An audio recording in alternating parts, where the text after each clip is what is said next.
अध्याय 1121 अंतिम युद्ध क्षेत्र। इसके बारे में मत सोचो। चेन रुई ने भारी नुकसान को रोकने की पूरी कोशिश की और सारियल की ओर दौड़ा, उसे सुनहरे प्रकाश वाले दरवाजे में प्रवेश करने से रोकने की कोशिश की। जैसे ही चेन रुई हवा में उठा, सारियल ने अचानक अपना सिर घुमाया। राज्य की विशाल आंखें चांदी की अर्धचंद्राकार लहरों में बदल गईं और उसकी ओर एक दूसरे को चीरती हुई चली गईं। चेन रुई का शरीर पल भर में अनगिनत टुकड़ों में बढ़ गया, और सारियल ने जब इस दृश्य की एक झलक देखी तो उसने चुपके से उपहास किया। फिर वह सीधे सुनहरे प्रकाश वाले द्वार में उड़ गया। उसके सामने एक विशाल खुला स्थान था, जो चंद्र साम्राज्य जैसा एक स्वतंत्र स्थान होना चाहिए था। अजगर उसके सामने लटका हुआ था। भागने के बजाय वह चुपचाप हाथ में चांदी का डिब्बा पकड़े हुए सारियल को देख रही थी। हम डर गए, सारियल ने व्यंग्य किया। दरअसल तुम्हारी मौजूदा ताकत के आगे तो भागना भी बेकार है। तुम्हारा माथत वाकई काफी काबिल है, पर अफसोस है कि मैंने उसे पूरी तरह से बर्बाद कर दिया। ये लड़ाई खत्म हो गई है, अब तुम्हारी किस्मत कुछ नहीं है। सचमुच। पायथन के मुंह पर एक अर्थपूर्ण मुस्कान आ गई। आप गलत हैं, लड़ाई अभी शुरू हुई है। क्या तुम हार मानने का साहस खो चुके हो? सारियल ने तिरस्कार से सिर हिलाया और राज्य की शक्ति पाइथन की ओर बढ़ी। क्या तुम अब भी मेरे साथ मरना चाहते हो? मैं उरियल जैसा घमंडी मूर्ख नहीं हूं। मैं तुम्हें कोई मौका नहीं दूंगा, और मैं तुम्हें आत्मसमर्पण की कोई शर्त नहीं दूंगा, क्योंकि तुम जैसी पागल औरत उस आदमी के अलावा किसी के आगे नहीं झुकेगी। इसलिए एक पुराने दुश्मन की खातिर मैं तुम्हें जल्दी से खत्म कर दूंगा। तुम्हें अब भी चालाकी का नाटक करना पसंद है, सारियल। पाइथन अपनी ओर आ रही कैद करने वाली शक्ति से बच नहीं पाए और वह थोड़ा और मजाकिया अंदाज में मुस्कुराई। चलो ताकत की बात नहीं करते, सिर्फ दिमाग की बात करते हैं। तुम शैतान से भी ज्यादा बुरे हो। सारियल की आंखों में हत्या का खौफ भरा था, लेकिन वह मन ही मन सतर्क था। उसने जल्दी से आसपास के माहौल पर नजर डाली। यह एक स्वतंत्र जगह है, लेकिन भागने या छिपने का कोई माहौल नहीं है। यहाँ अजगर का भागना आत्मविनाश के समान है। वह तो हमेशा से ही चालाक रही है, अपने लिए ऐसी जगह कैसे छोड़ सकती है? सारियल के मन में एक अशुभ संकेत घूम रहा था। इस जगह में जरूर कुछ गड़बड़ है। ये सोचते ही सारियल ने एक निर्णय लिया। छद्म देवता की चरम अवस्था की शक्ति तुरंत चरम सीमा तक बढ़ गई और उसकी भयानक सांस ने अंतरिक्ष को हिंसक रूप से थरथरा दिया। सारियल के माथे पर चंद्रवर्तिका में धीरे धीरे एक तीसरी आंख प्रकट हुई और उसके शरीर पर एक चांदी की लौ जल उठी। एक तेज गर्जना के साथ दुष्ट शिष्य की शक्ति अपनी पूरी शक्ति के साथ फूट पड़ी। इस अद्वितीय दबाव के कारण पूरे अंतरिक्ष में टूटे हुए कांच की तरह दरारें दिखाई देने लगीं। प्रचंड झटकों के साथ दरारें और भी फैलती गईं। अंततः एक धमाके की ध्वनि के साथ पूरा सुनहरा स्थान वास्तव में चकनाचूर हो गया। एक ही प्रहार से संपूर्ण स्वतंत्र स्थान बिखर गया। ये छद्म देवता की चरम अवस्था की भयावह शक्ति थी। अजगर सीधा निशाना नहीं था। पिछली कैद करने वाली शक्ति एक तरह की सुरक्षा के बराबर थी, फिर भी उसने उसे काफी नुकसान पहुंचाया था। उसके चेहरे का भाव पीला पड़ गया था। सारियल द्वारा अंतरिक्ष को चकनाचूर करने के बाद वह चांदी का बक्सा लेने के लिए पायथन को मारने ही वाला था कि उसने देखा कि पायथन जोर से हंसने लगा। सारियल ने भौहें चढ़ाईं, लेकिन विस्फोट रुका ही नहीं। जब वह पाइथन के पास पहुंचने ही वाला था तो वह चौंक गया, क्योंकि उसकी ताकत तेजी से कम हो रही थी। शक्ति का ह्रास रुक नहीं रहा था, मानो उस पर किसी सर्वोच्च शासन का प्रभाव हो, जिसका विरोध छद्म देवता की चरम अवस्था भी नहीं कर सकती। सारियल एकदम स्तब्ध था। ऐसा क्यों हो रहा है? क्या यह अंतरिक्ष के टूटने के कारण है? भले ही सुनहरा स्थान बिखर गया हो, यह अभी भी मेरे चंद्र साम्राज्य में होना चाहिए।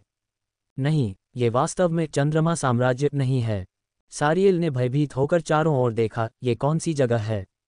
और ये अगोइले का कुचला हुआ शरीर? नहीं, लाशें नहीं, मक्खियां। मक्खियां विलीन हो गईं और एक पूर्ण मानव रूप में बदल गईं, जो बैंगनी तारों की रोशनी से भरा हुआ था। लेकिन बैंगनी तारों की रोशनी तुरंत गायब हो गई और कवच धीरे धीरे उस आदमी के शरीर में समा गया। सारियल की तरह शक्ति की सांस अचानक छद्म देवता के नीचे गिर गई। अजगर, सारियल ने मुट्ठियां भींच लीं। तुमने क्या किया? समझ नहीं आ रहा। ये तो बस युद्ध का मैदान बदल गया है। पृथ्वी बिल्ला, बेल्जेबूब शाही परिवार। सारियल ने पाइथन के बगल में चेन रुई की ओर देखा। हालांकि अब उसके चेहरे पर मुखौटा नहीं था, सारियल ने राक्षसी मक्खियों के परिवर्तन को अभी अभी पहचान लिया। चेन रुई की चोटें अब हल्की नहीं थीं। सिर्फ इसलिए नहीं कि उसे पहले भी सारियल डूम कैलामिटी का झटका लगा था, बल्कि इसलिए भी कि सारियल ने अभी अभी उस जगह को तहस नहस कर दिया था। वह जगह टावर ऑफ ग्लोरी से बनी थी।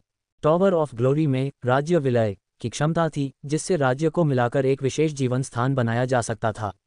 ये बड़ी संख्या में जीवन संस्थाओं को लोड करके स्थान को स्वतंत्र रूप से स्थानांतरित कर सकता था। इस अवस्था में चेन रुई और टावर ऑफ ग्लोरी एकीकृत हो गए। स्थान के टूटने से न केवल इस कलाकृति को भारी क्षति हुई, बल्कि चेन रुई स्वयं भी गंभीर रूप से घायल हो गए। हालांकि इस समय खून के अलावा उसके चेहरे पर एक मुस्कान भी थी, क्योंकि रणनीति सफल रही थी।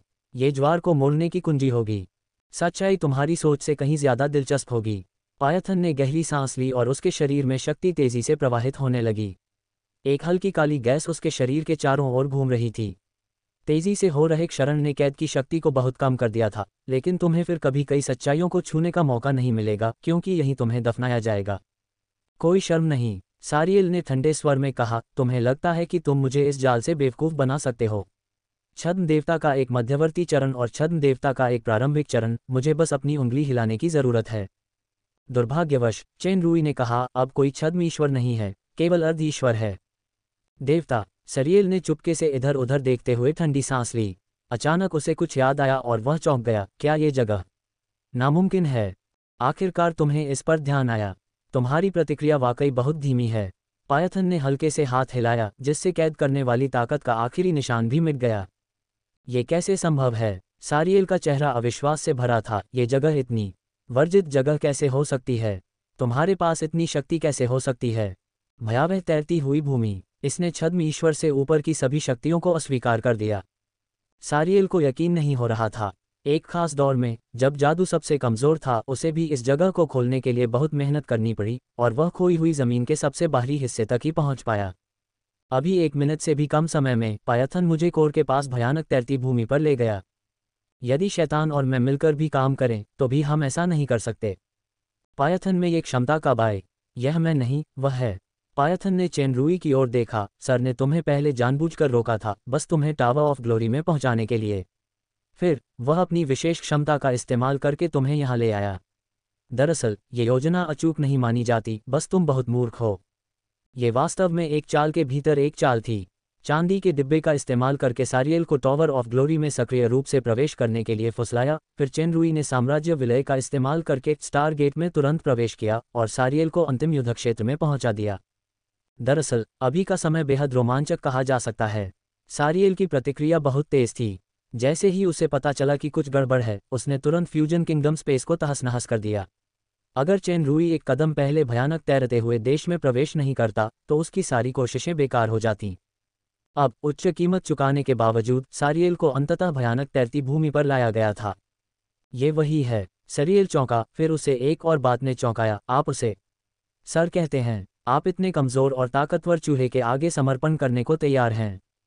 क्या तुम उत्सुक हो? तुम्हारे जीवन के विनाश से ठीक पहले पाइथन की आकृति चमक उठी और सारियल के सामने प्रकट हुई। शायद मैं तुम्हें जवाब बता दूं। सारियल चौकन्ना था और उसकी तीसरी आंख चमक उठी। विनाश के नाम पर तुम्हें शाप, कमजोर, धीमा, डर, अंधा, पक्षाघात, बीमारी, सड़ांध। ये सबसे मजबूत डूम कैलामिटी 7 अध्याय था। निश्चित मौत का झटका। ये वास्तव में प्रलय विपत्ति की शक्ति थी, लेकिन ये काल्पनिक शक्ति नहीं थी। इससे जो उत्सर्जित होता था उसे केवल कानून की शक्ति ही माना जा सकता था। डूम कैलामिटी की शक्ति ने पायथन को घेर लिया। कमजोर, धीमा, डर। पायथन पर एक ही समय में कई डिबफ स्थितियां लागू हो गईं। पायथन ने बिना हड़बड़ी के एक शब्द कहा, वंचित। अंतरिक्ष कुछ देर के लिए घूम गया और डूम कैलामिटी की सारी शक्ति ज्वार की तरह पीछे हट गई। इस बार मून किंगडम में इसे सुझाने की कोशिश करने के बजाय उसने डूम कैलामिटी की शक्ति को पूरी तरह से छीन लिया। क्योंकि इस स्थान पर ताकत के स्तर में कोई पूर्ण अंतर नहीं था और दोनों पक्ष एक ही प्रारंभिक रेखा पर थे। अर्ध देवता के स्तर पर सारियल स्वाभाविक रूप से पायथन को आसानी से दबा नहीं सकता था। इसके तुरंत बाद सारियल को लगा कि पायथन की मुक्का मारने की शक्ति किसी धारदार हथियार की तरह उसके चेहरे की ओर बढ़ रही है। उसने तुरंत बचाव के लिए हाथ बढ़ाया। दोनों बराबरी पर थे। सारियल की पसलियों के नीचे धारदार हथियार का एहसास तुरंत हुआ। उसे आश्चर्य करने का जरा भी समय नहीं मिला, क्योंकि उसने पाइथन के आने वाले हमले को फिर से रोक दिया। उसी समय अपने शरीर को एक झटके से वह पीछे की ओर खिसक गया और बाल बाल उसकी जांघों पर लगी एक लात से बच गया। पीछे से फिर खतरे का आभास हुआ। सारियल ने पलटकर शंकु जैसे घूंसे को पकड़ लिया। Bang bang bang. तेज धक्कों की आवाज में दोनों पक्ष थमसे गए। पाइथन के भयंकर हमलों का सामना करते हुए सारियल मन ही मन चौंक गई। इस औरत की हाथापाई की क्षमता इतनी शक्तिशाली कैसे हो गई? मानो उसमें भयानक लड़ाकू प्रवृत्ति जन्म से ही है। मुझे याद है कि उस जमाने में यही उसकी कमजोरी थी। पाइथन के शरीर पर रोशनी चमकी और सारियल ने महसूस किया कि प्रतिद्वंद्वी की गति और शक्ति दोनों अचानक बढ़ गई हैं। शंकु जैसे हमले तुरंत प्रकाश की अनगिनत किरणों में बदल गए। प्रक्षेप पथ स्पष्ट रूप से दिखाई नहीं दे रहा था। दीपक आत्माओं की अद्वितीय प्रतिभा। सारियल के पास एक खास डूम कैलामिटी प्रतिभा थी। अगर वह उस पर डिबफ लगाती तो वह असल में उसे बफ देने के बराबर होता। एक पुराने और जाने पहचाने प्रतिद्वंदी होने के नाते पाइथन स्वाभाविक रूप से इतनी कम स्तर की गलती नहीं करेगा। सेंग, सारियल के गाल पर खून का निशान था। उसके बाद एक और एक, दो। अजगर का हमला और भी तेज होता गया। एक धमाके की आवाज के साथ सारियल का शरीर दर्जनों मीटर पीछे हट गया। जब उसने अपना शरीर स्थिर किया तो उसके चेहरे और शरीर पर खून के कई धब्बे थे और कई जगह खून के भयानक छेद थे। किसी को नहीं पता था कि अजगर ने किस तरह का वार करके ये घाव किया था। सारियल की नज़र पायथन पर टिकी थी। मानता हूं मैंने गलत अनुमान लगाया है। असल में तुम मुझे ऐसी जगह खींच लाए हो। हालांकि ये सिर्फ भयानक तैरती हुई भूमि है, अराजकता का क्षेत्र नहीं। हालांकि अंतरिक्ष बल बेहद शक्तिशाली है, इसका मतलब यह नहीं कि मैं यहाँ से नहीं जा सकता। जब तक मैं ब्लेजिंग व्हाइट वे का अंतरिक्ष नोड ढूंढ लूं और मूल शक्ति का एक अंश त्याग दूं, मैं ब्लेजिंग व्हाइट वे को एक पल में खोल सकता हूं, खोई हुई भूमि पर लौट सकता हूं और फिर खोई हुई भूमि से दानव क्षेत्र में लौट सकता हूं। तभी चेन रूई को पता चला कि सारियल के पास असल में यहाँ से सीधे ऊपरी स्तर वाले खोई हुई जमीन तक जाने की क्षमता है और फिर खोई हुई जमीन से वापस प्रवेश द्वार तक, जो कि डार्क शैडो साम्राज्य का प्राचीन जादुई टावर था। बेशक इसके लिए ज़रूरी कीमत भी काफ़ी ज़्यादा थी। दरअसल ये बिल्कुल सामान्य बात थी। अगर छद्म देवता की शक्ति को सीमित करने वाला वह रहस्यमय स्थान और भारी जोखिम न होता तो सारियल या शैतान को अराजकता के दायरे में चांदी का बक्सा बहुत पहले ही मिल गया होता। पाइथन ने उदासीनता से कहा, ये सही है, लेकिन इसके लिए न केवल बहुत अधिक मूल शक्ति की आवश्यकता है बल्कि काफ़ी समय भी चाहिए। क्या तुम्हें यकीन है कि हम तुम्हें यह अवसर देंगे? हम मरे हुए लोग कोई बाधा नहीं डालेंगे। सारियल ने एक भयानक हंसी हंसी। उसके शरीर का घाव पल भर में अपने आप भर गया, मानो उसे कभी चोट लगी ही न हो। तो क्या हुआ अगर यह भयानक तैरता हुआ देश है? तो क्या हुआ अगर शक्ति केवल अर्धदेवता की चरम अवस्था है? मेरी शक्ति को कम आंकना तुम्हारी सबसे बड़ी भूल है। तुम दोनों घायल हो और मेरा चंद्र आत्मा का शरीर अमर है और लंबी लड़ाइयों में सबसे अच्छा है। अंत में विजेता केवल मैं ही होऊंगा। टीएल, कौन किसे कम आंक रहा है? अध्याय 1122 उपराज्यों के बीच टकराव। सिर्फ इतना ही नहीं, सारियल की आवाज़ पूरे आत्मविश्वास से भरी थी। क्या तुम चांद के दर्पण के बारे में भूल गए? मैं यहाँ हूँ, फिर भी यह रुकता नहीं। यह मेरा राज्य अवतार है। अगर मैं यहाँ हूँ तो भी यह भस्म हो चुके वंश की शक्ति मुझे भी दे सकता है। चेन रूई को यह जानकर आश्चर्य हुआ कि भयानक तैरती भूमि का स्थान मून मिरर के प्रसारण को अवरुद्ध नहीं कर सका। सारियल जोर से हंसा और हाथ से आकाश की ओर इशारा किया। ऊपर अंतरिक्ष में अचानक चंद्र साम्राज्य की छवि उभरी, जिसमें डोडो और ऑगलस की ठोस नीली क्रिस्टल छवि दिखाई दे रही थी। बाहरी किनारा एक गोले में जम गया था। जब तक चंद्र दर्पण पूरी तरह से लाल हो जाएगा, ड्रैगन का छद्म देवत्व पूरी तरह से नष्ट हो जाएगा और छोटी बच्ची के देववंश की वंशावली पूरी तरह से जागृत हो जाएगी। उसकी शक्ति सीधे उच्च स्तर में प्रवेश करेगी, जो एक प्रतिभा का जन्म होगा। दुर्भाग्य से उसकी महिमा केवल क्षण भर के लिए ही है, क्योंकि चंद्र दर्पण उसकी समस्त वंश शक्ति और जीवन शक्ति को पूरी तरह से अवशोषित कर लेगा और मैं, जिसने ये शक्तियां प्राप्त कर ली हैं, अपनी शक्ति में बहुत सुधार करूंगा। अब तुम मेरे विरोधी नहीं रहोगे। इसके अलावा जैसे ही मैं यहाँ से निकलकर दानव लोक में वापस जाऊंगा और वंश के वास्तविक रहस्यों को पूरी तरह से समझूंगा, शैतान भी मेरे पैरों तले कुचला जाएगा। पाइथन हमला करने ही वाला था कि चेन रूई की गहरी आवाज़ उसके पीछे से सुनाई दी, हस्तक्षेप मत करो। पाइथन ने गौर किया कि आवाज़ थोड़ी अलग थी। जब उसने पलट कर देखा तो चेन रूई की आंखें दिखाई दीं। पाइथन, जो दृढ़ निश्चयी थी, भी अपने मन में एक सिहरन महसूस किए बिना नहीं रह सकी। वह चेन रूई से कई बार लड़ चुकी थी, लेकिन उसने पहली बार ऐसी नज़र देखी थी। क्रोध, हत्या की मंशा और यहाँ तक कि पागलपन से भरा हुआ। वह झलक बस एक झलक थी। पलक झपकते ही चेन रूई का रूप गायब हो गया। उसी समय सारियल के मन में चेतावनी के संकेत उमड़ पड़े। चेन रूई उसके सामने आ गया था। उसकी गति उम्मीद से कहीं ज्यादा थी। सारियल कुछ कर पाता उससे पहले ही उसके सीने और पेट पर उसके मुक्के से चोट लग चुकी थी। हालांकि मुक्का सारियल के शरीर में नहीं घुसा, लेकिन उसकी पीठ का हिस्सा उभर आया, जिससे पता चलता था कि मुक्का कितना जोरदार था। सारियल का शरीर उलट गया। इससे पहले कि वह अपना वजन संभाल पाता, चेन रूई ने उसका पीछा किया। उसने घुटनों से एक जोरदार वार किया और उसे हवा में उछाल दिया। चेन रूई का शरीर एक झटके में हवा में प्रकट हुआ, फिर उसने अपनी मुट्ठियां भींच लीं और सारियल के सिर पर जोरदार मुक्का मारा। धमाका! सारियल की आकृति उल्कापिंड की तरह नीचे गिरी और वह एक तैरते हुए द्वीप पर उतरने ही वाला था। चेन रूई की आकृति फिर से चमक उठी और अचानक 7 विशाल प्रकाश गोल प्रकट हुए और सारियल के शरीर पर फट गए। पूरा द्वीप तुरंत ही तहस नहस हो गया। विस्फोट के कारण हवा धुएं के एक बड़े बादल से भर गई। यह आंदोलन काफी बड़ा था, लेकिन यहीं पर रिश्तेदार और दोस्त प्रशिक्षण के लिए भयानक तैरती भूमि पर इकट्ठा होते थे। आसपास की भटकती आत्माओं को पहले ही हटा दिया गया था, इसलिए कोई बाहरी हस्तक्षेप नहीं था। धुएं में से एक आकृति धीरे धीरे तैरती हुई बाहर आई। सारियल। उसका शरीर भयानक जख्मों से भरा था, कंधों, छाती और पैरों पर बड़े बड़े घाव थे। अगर वह अभी भी छद्म देवता की चरम अवस्था में होता तो 7th सितारा विस्फोट शायद उसे जरा भी नुकसान न पहुंचा पाता, लेकिन अब इस हमले ने सारियल को बहुत नुकसान पहुंचाया है। सारियल के शरीर से खून वापस बह गया था और जख्म तेजी से भर रहे थे। क्षत विक्षत शरीर तुरंत वापस हो गया, मानो टेलीविजन स्क्रीन पीछे की ओर मुड़ गई हो। ये पुनर्जनन कोई साधारण पुनर्स्थापना नहीं थी। इसकी वजह से सारियल की शक्ति सांस कम या कमजोर नहीं हुई थी। ये चंद्र आत्मा का शरीर था। इसके बावजूद सारियल ने अपने कम आंकने की भावना को त्याग दिया था। वह जानता था कि उसकी शक्ति अर्धदेवता के स्तर तक दबा दी गई है, लेकिन उसके पास छद्म देवता के चरम स्तर का युद्ध अनुभव और साधन तो थे ही। केवल पाइथन ही एक शक्तिशाली शत्रु माना जा सकता था। उसे उम्मीद नहीं थी कि अगुल भी एक कठिन प्रतिद्वंद्वी होगा, खासकर उसकी गति बेहद भयानक थी। हालांकि वे दोनों अर्धदेवता की शक्ति के चरम स्तर पर थे, उसकी गति छद्म देवता के स्तर के करीब थी। सारियल भी खुद को उससे कमतर समझता था। उसके आसपास की सांसें पल भर में बेहद तेज हो गईं। फिर अनगिनत लाल भूरे विशालकाय जानवर सारियल की ओर दहाड़ते हुए बढ़े। उनके पास पहुंचने से पहले ही उसने उनकी विनाशकारी शक्ति को महसूस कर लिया था। अगले ही पल उसका पूरा शरीर झुलसते हुए ड्रैगन सागर में समा गया। लक्ष्य को घेरकर काफी देर तक छटपटाने के बाद विनाशकारी लाल रोशनी धीरे धीरे बुझ गई। सारियल का शरीर लगभग नष्ट हो गया था, बस कुछ टूटे हुए टुकड़े दिखाई दे रहे थे। ये बेकार है, टुकड़ों ने एक ही समय में एक ध्वनि की और वे जल्द ही सारियल के शरीर को बनाने के लिए एक साथ इकट्ठा हो गए। अमर चंद्र आत्मा का शरीर के लिए, चाहे आपका हमला कितना भी शक्तिशाली क्यों न हो, आप वास्तव में मुझे चोट नहीं पहुंचा सकते और न ही मेरी असली ताकत को समाप्त कर सकते हैं। हम पुराने प्रतिद्वंदी हैं। मैं मानता हूं कि तुम्हारा चंद्र आत्मा का शरीर वाकई असाधारण है। उस समय मुझे कुछ नुकसान हुए थे, पाइथन ने व्यंग्य किया। हालांकि दुनिया में कोई भी चीज पूर्ण नहीं है। पहले मुझे यकीन नहीं था, लेकिन आज तुम्हारे उपराज्य में प्रवेश करने के बाद मैं आखिरकार निश्चिंत हो सकता हूं कि तथाकथित अमरता उपराज्य से संबंधित होनी चाहिए। चंद्र आत्मा के शरीर द्वारा उपभोग की गई ऊर्जा एक विशेष लिंक के माध्यम से उपराज्य तक पहुंचाई जाएगी और उपराज्य द्वारा पुनःपूर्ति की जाएगी।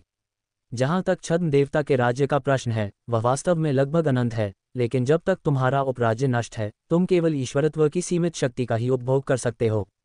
उस समय तुम्हारी मृत्यु हो जाएगी। सारियल चौंक गया। वह पाइथन की नज़र और निर्णय क्षमता जानता था, लेकिन उसे उम्मीद नहीं थी कि वह उसके चंद्र आत्मा के शरीर के रहस्य को समझ पाएगी।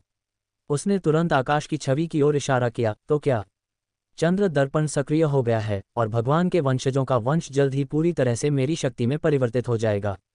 मैं इसे पूरी तरह से बर्दाश्त कर सकता हूं और तुम्हारे पास समय की कमी है। ठीक इसी क्षण प्रदर्शित चंद्र साम्राज्य में अचानक परिवर्तन हुआ। राज्य में दूर स्थित पर्वत श्रृंखला अचानक टूट गई। फिर एक प्रकाश चमका। पर्वत श्रृंखला के आसपास की हर चीज नष्ट हो गई। प्रकाश का स्रोत एक काला बादल था। ध्यान से देखने पर यह आकाश में लटका हुआ एक विशाल महल था।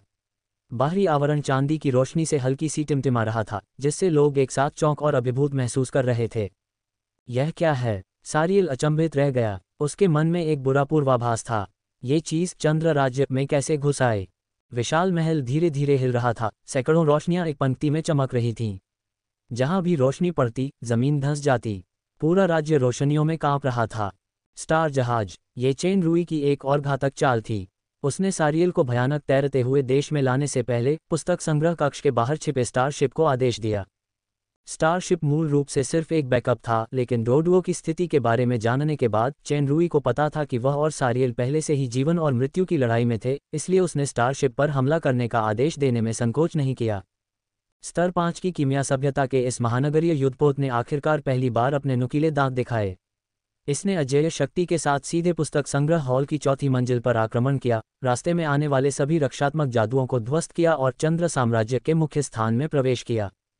एक तरह से स्टारशिप असल में चेन रूई का उपराज्य था। ये लड़ाई दो उपराज्यों के बीच टकराव जैसी थी। जादुई घेरे की सुरक्षा और अलगाव के कारण खूनी साम्राज्य के लोगों को स्टारशिप के आगमन का पता नहीं चला, लेकिन फिर भी उसके शक्तिशाली आक्रमण ने इलाके में एक अद्भुत कंपन पैदा कर दिया। सौभाग्य से टिफ़नी ने पहले ही निवासियों को खाली करने का आदेश दे दिया था और ऐसी ही किसी संभावित स्थिति के बारे में पहले ही बता दिया था। नतीजतन जनता ने इसे मैकेनिक एसोसिएशन के जादुई घेरे के परिवर्तन से उत्पन्न एक सामान्य घटना ही माना। स्टारशिप के आगमन से चंद्र साम्राज्य के सभी संरक्षक चिंतित हो गए और वे सभी एक साथ आ गए। स्टारशिप ने शक्तिशाली गोलाबारी की जिससे चंद्र राज्य नष्ट हो गया, जबकि अनगिनत कीमिया जीवों को राज्य के संरक्षकों का सामना करने के लिए छोड़ दिया। सारियल ने उन प्राणियों को देखा जो चंद्र साम्राज्य के संरक्षकों के साथ भयंकर रूप से लड़ रहे थे, जिनमें क्रिस्टल से ढके विशाल जानवर, तैरती हुई घूंघट वाली महिलाएं, धातु मशीन लड़ाके और गरज और तूफान छोड़ने वाले दिग्गज शामिल थे। यहाँ तक कि सारियल के लिए भी ये पहली बार था जब उसने ऐसे अजीब प्राणियों को देखा था। कीमिया के जीवों की संख्या अद्भुत थी। न केवल उनकी व्यक्तिगत युद्ध शक्ति अद्भुत थी, बल्कि उन्होंने दुगुनी मारक क्षमता वाली एक सुप्रशिक्षित युद्ध संरचना भी बनाई थी। जल्द ही चंद्र साम्राज्य के रक्षक पूरी तरह से पराजित हो गए। न केवल साधारण युद्ध शक्ति बल्कि उच्च स्तरीय युद्ध शक्ति भी दमित हो गई थी।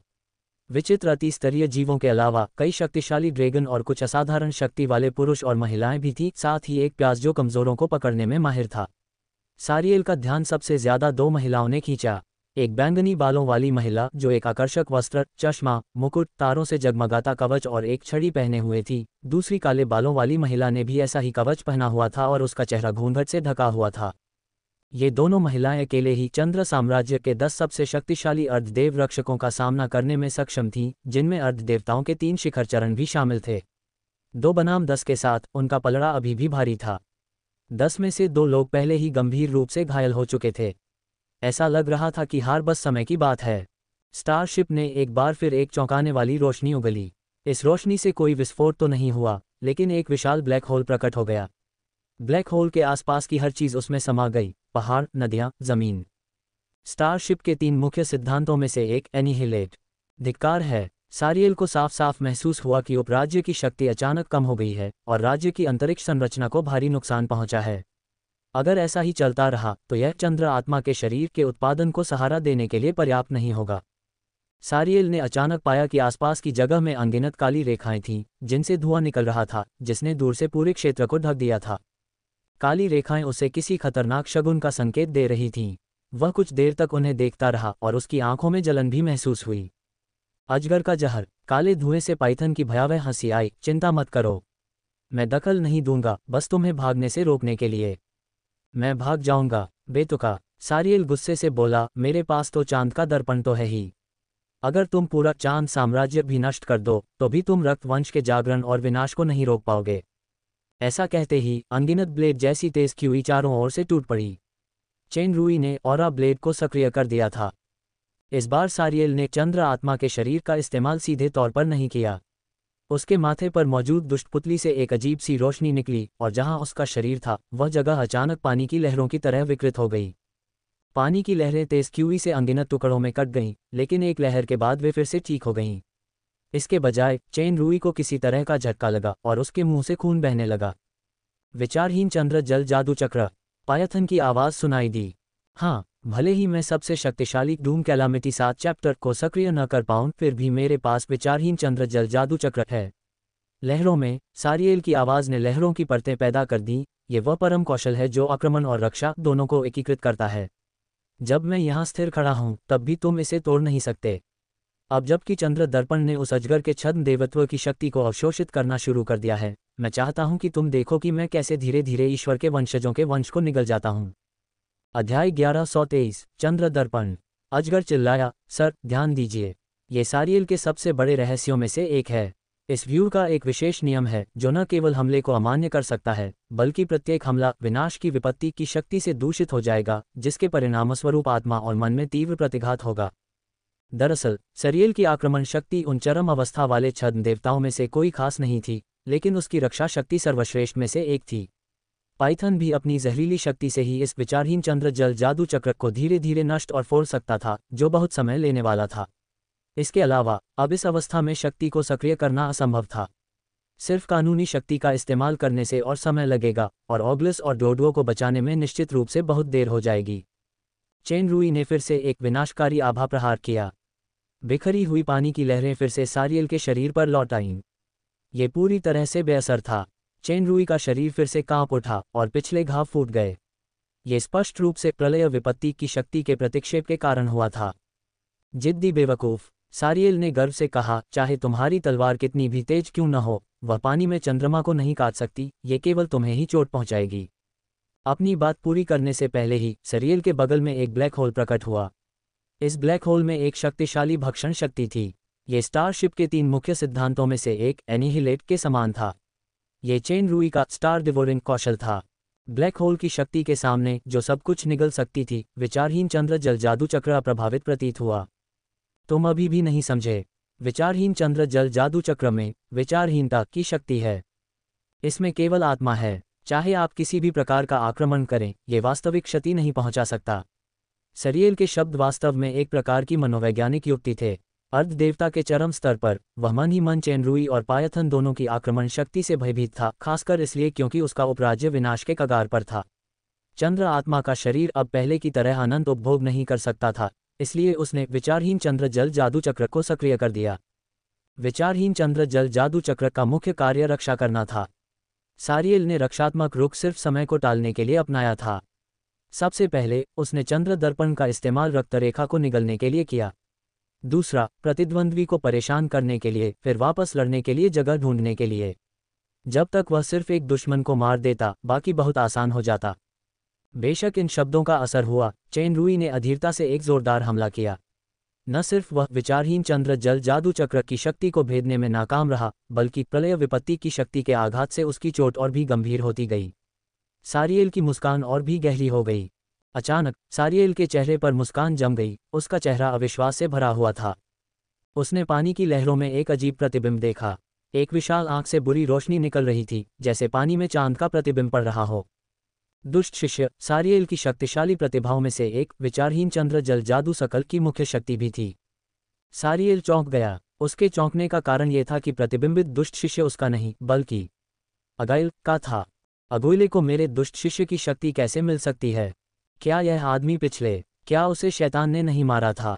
मैंने अपनी आंखों से भी देखा है। दुष्ट शिष्य के परावर्तित प्रभाव के कारण सारियल के शरीर पर पानी की लहरें धीरे धीरे जमने लगीं। सारियल को सोचने का समय ही नहीं मिला। वह जल्दी से अपनी पूरी शक्ति लगाकर उस व्यवधान को दूर करने के लिए आगे बढ़ा, लेकिन तब तक बहुत देर हो चुकी थी। एक हरी बिजली विचारहीन चंद्र जल जादुई घेरे में पहले ही घुस चुकी थी। दरार, परावर्तित चांद में एक दरार दिखाई दी और ये दरार तेजी से पूरे जल तरंगों में फैल गई। इसके परिणामस्वरूप पूरा विचारहीन चंद्र जल जादुई घेरा चकनाचूर हो गया। सारियल का शरीर भी चकनाचूर हो गया था। इस बार वह सचमुच टुकड़े टुकड़े हो गया था। घृणास्पद। उनके सबसे बड़े रहस्यों में से एक थॉटलेस मून वाटर मैजिक सकल वास्तव में इस तरह से सुलझाया गया था। सारियल का शरीर अपनी मूल अवस्था में लौट आया, लेकिन अब वह चंद्रमा की शक्ति नहीं, बल्कि चंद्र आत्मा के शरीर की शक्ति थी। इस बार वह उपराज्य की शक्ति को अवशोषित नहीं कर सकता था, इसलिए वह केवल अपने छद्म देवत्व का ही उपभोग कर सकता था। हर बार उपयोग के साथ उसकी शक्ति समाप्त हो रही थी। एक बार जब वह चंद्र आत्मा के शरीर के पुनर्जनन का समर्थन नहीं कर सका, तो यह वास्तविक मृत्यु होगी। ये तुम निकले, चींटी। सारियल ने चेन रूई की आंखों में चमक देखते हुए दांत पीसते हुए कहा। ये अगुइल वास्तव में उस समय मेरा अधीनस्थ था। उसने उस समय सचमुच मौत का नाटक किया था। उसने छद्म देवताओं के 2 चरम चरणों को भी धोखा दिया था। उस समय मैंने उसे जो दुष्ट शिष्य की शक्ति दी थी, वह किसी न किसी तरह से उसके अपने काम आ गई। अर्ध देवता की चरम अवस्था के समान ही उसने दुष्ट शिष्य का उपयोग दुष्ट शिष्य से लड़ने के लिए किया, ताकि विचारहीन चंद्र जल जादू चक्र को तोड़ सके। उनके हमले, जो पहले प्रतिक्षेप के रूप में सामने आते थे, अब प्रहार के समान हैं। यदि यह भयानक तैरती हुई भूमि न होती, तो मैं इस तरह से पराजित नहीं होता। लगता है कोई पुराना दोस्त फिर से मिल रहा है। पायथन की आवाज़ सुनाई दी। सारियल, तुम बहुत उत्साहित लग रही हो। लेकिन मैंने पहली बार विचारहीन चंद्र जल जादू मंडल को इस तरह पराजित होते देखा है। सारियल को अच्छी तरह पता था कि पायथन के शब्द भी एक मनोवैज्ञानिक रणनीति थे, लेकिन अब वह वास्तव में क्रोधित था। भाड़ में जाओ, चींटियां। सारियल की तीसरी आंख चमक उठी और उसके पूरे शरीर में एक हल्की नीली लौ जल रही थी। एक कवच दिखाई दिया और वह हाथ में कटार लिए चेन रूई की ओर दौड़ा। अब उपराज्य पतन के कगार पर था। विचारहीन चंद्र जल जादू चक्र टूट गया था और चंद्र आत्मा का शरीर अंतहीन रूप से भस्म नहीं किया जा सकता था। हालांकि उसकी शक्ति अर्धदेव स्तर पर दबी हुई थी, फिर भी सारियल का मानना था कि उसका युद्ध अनुभव और कौशल प्रतिद्वंद्वी से ज्यादा मजबूत थे। इससे भी महत्वपूर्ण बात यह थी कि उसका छद्म देवत्व छद्म देव स्तर के चरम स्तर पर था। उसकी जीवन शक्ति और आस्था शक्ति छद्मदेव प्रतिद्वंद्वी के मध्यवर्ती स्तर से कहीं ज्यादा रही होगी। चाहे वह भीषण युद्ध हो या थकावट भरा युद्ध, उसे पूर्ण लाभ था। और अगाइल भी अब गंभीर रूप से घायल हो गया था। मुझे जल्द से जल्द अगुइल को खत्म करना होगा, इससे पहले कि पायथन भी इसमें शामिल होने का फैसला कर ले, वरना जीतने की संभावना बहुत कम है। चेन रूई यहाँ स्टार कवच का उपयोग नहीं कर सका, लेकिन वह बिल्कुल भी डरा नहीं था। चंद्र साम्राज्य। पेग्लियो ने अपने शरीर से निकलने वाले विष को दूर कर दिया, अपने मानव रूप में वापस आ गया और जमीन पर उतरा। जमीन पर अनगिनत अभिभावक बेहोश पड़े थे। केवल राज्य स्तर के शिखर स्तर का एक रक्षक, जिसके पास विषरोधी विशेष प्रतिभा थी, बमुश्किल बच पाया। वह पगलियों की ओर दौड़ा। विषैले अजगर ने बस हाथ हिलाया और रक्षक तुरंत जमीन पर गिर पड़ा। अगर उस आदमी ने नरसंहार को कम करने की बात नहीं कही होती तो मैं तुम सबको मार डालता। पगलियो बोल ही रहा था कि दूर से एक धीमी सी आवाज सुनाई दी। भयानक आघात तरंग फैल गई, जिससे जहरीला अजगर दर्जनों मीटर तक नीचे गिर गया, फिर खुद को संभाल पाया। ये तो वही पागल औरत होगी, इतनी बड़ी हरकत कर रही है। पेग्लियो ने सिर उठाया और देखा कि जोला और कैथरीन को घेरे हुए सभी 10 अर्धदेव गायब हो गए थे। कोई लाश नहीं बची। विषधर अजगर कांप उठा। भयानक स्त्री। उसके कानों में एक दबी हुई आवाज पड़ी, जो क्रोबेलिस की थी।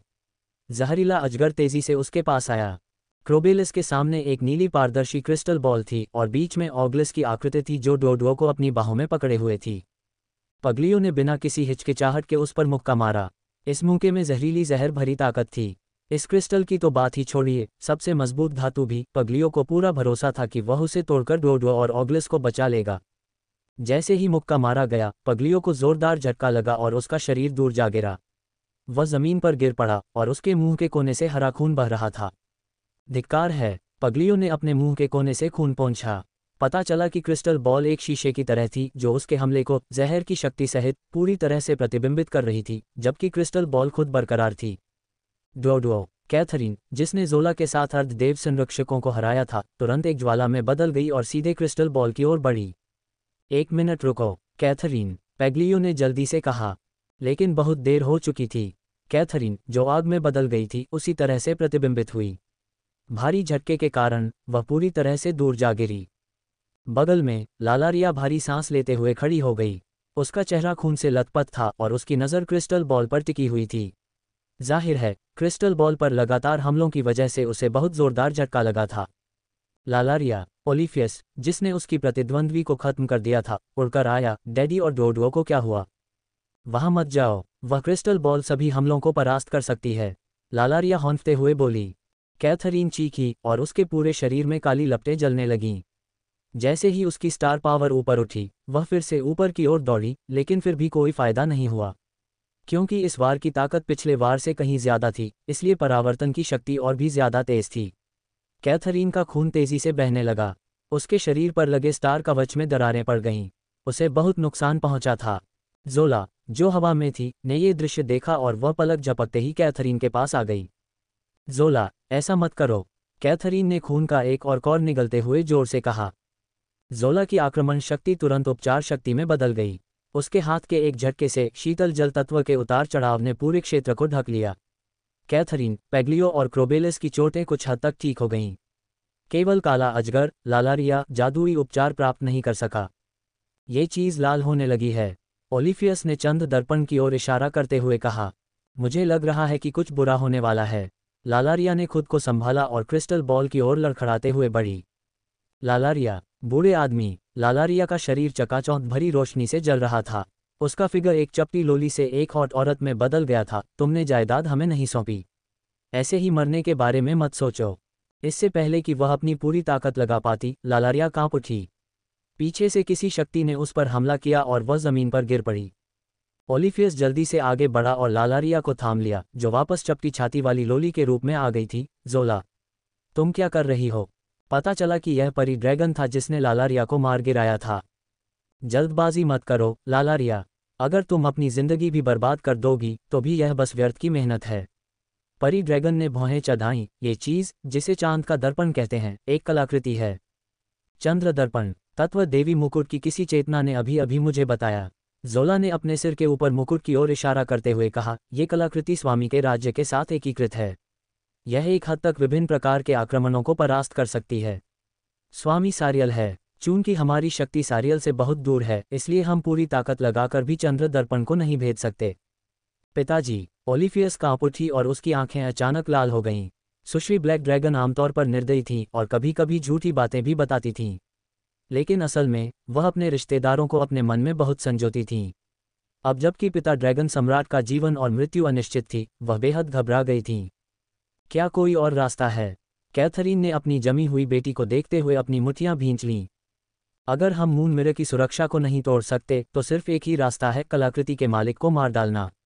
ज़ोला ने आह भरी, अब हम बस इंतजार कर सकते हैं। अध्याय 1124, सारियल का अंत। भयानक तैरती हुई भूमि। रोशनी टिमटिमा रही थी और आसपास का स्थान लगातार हिल रहा था।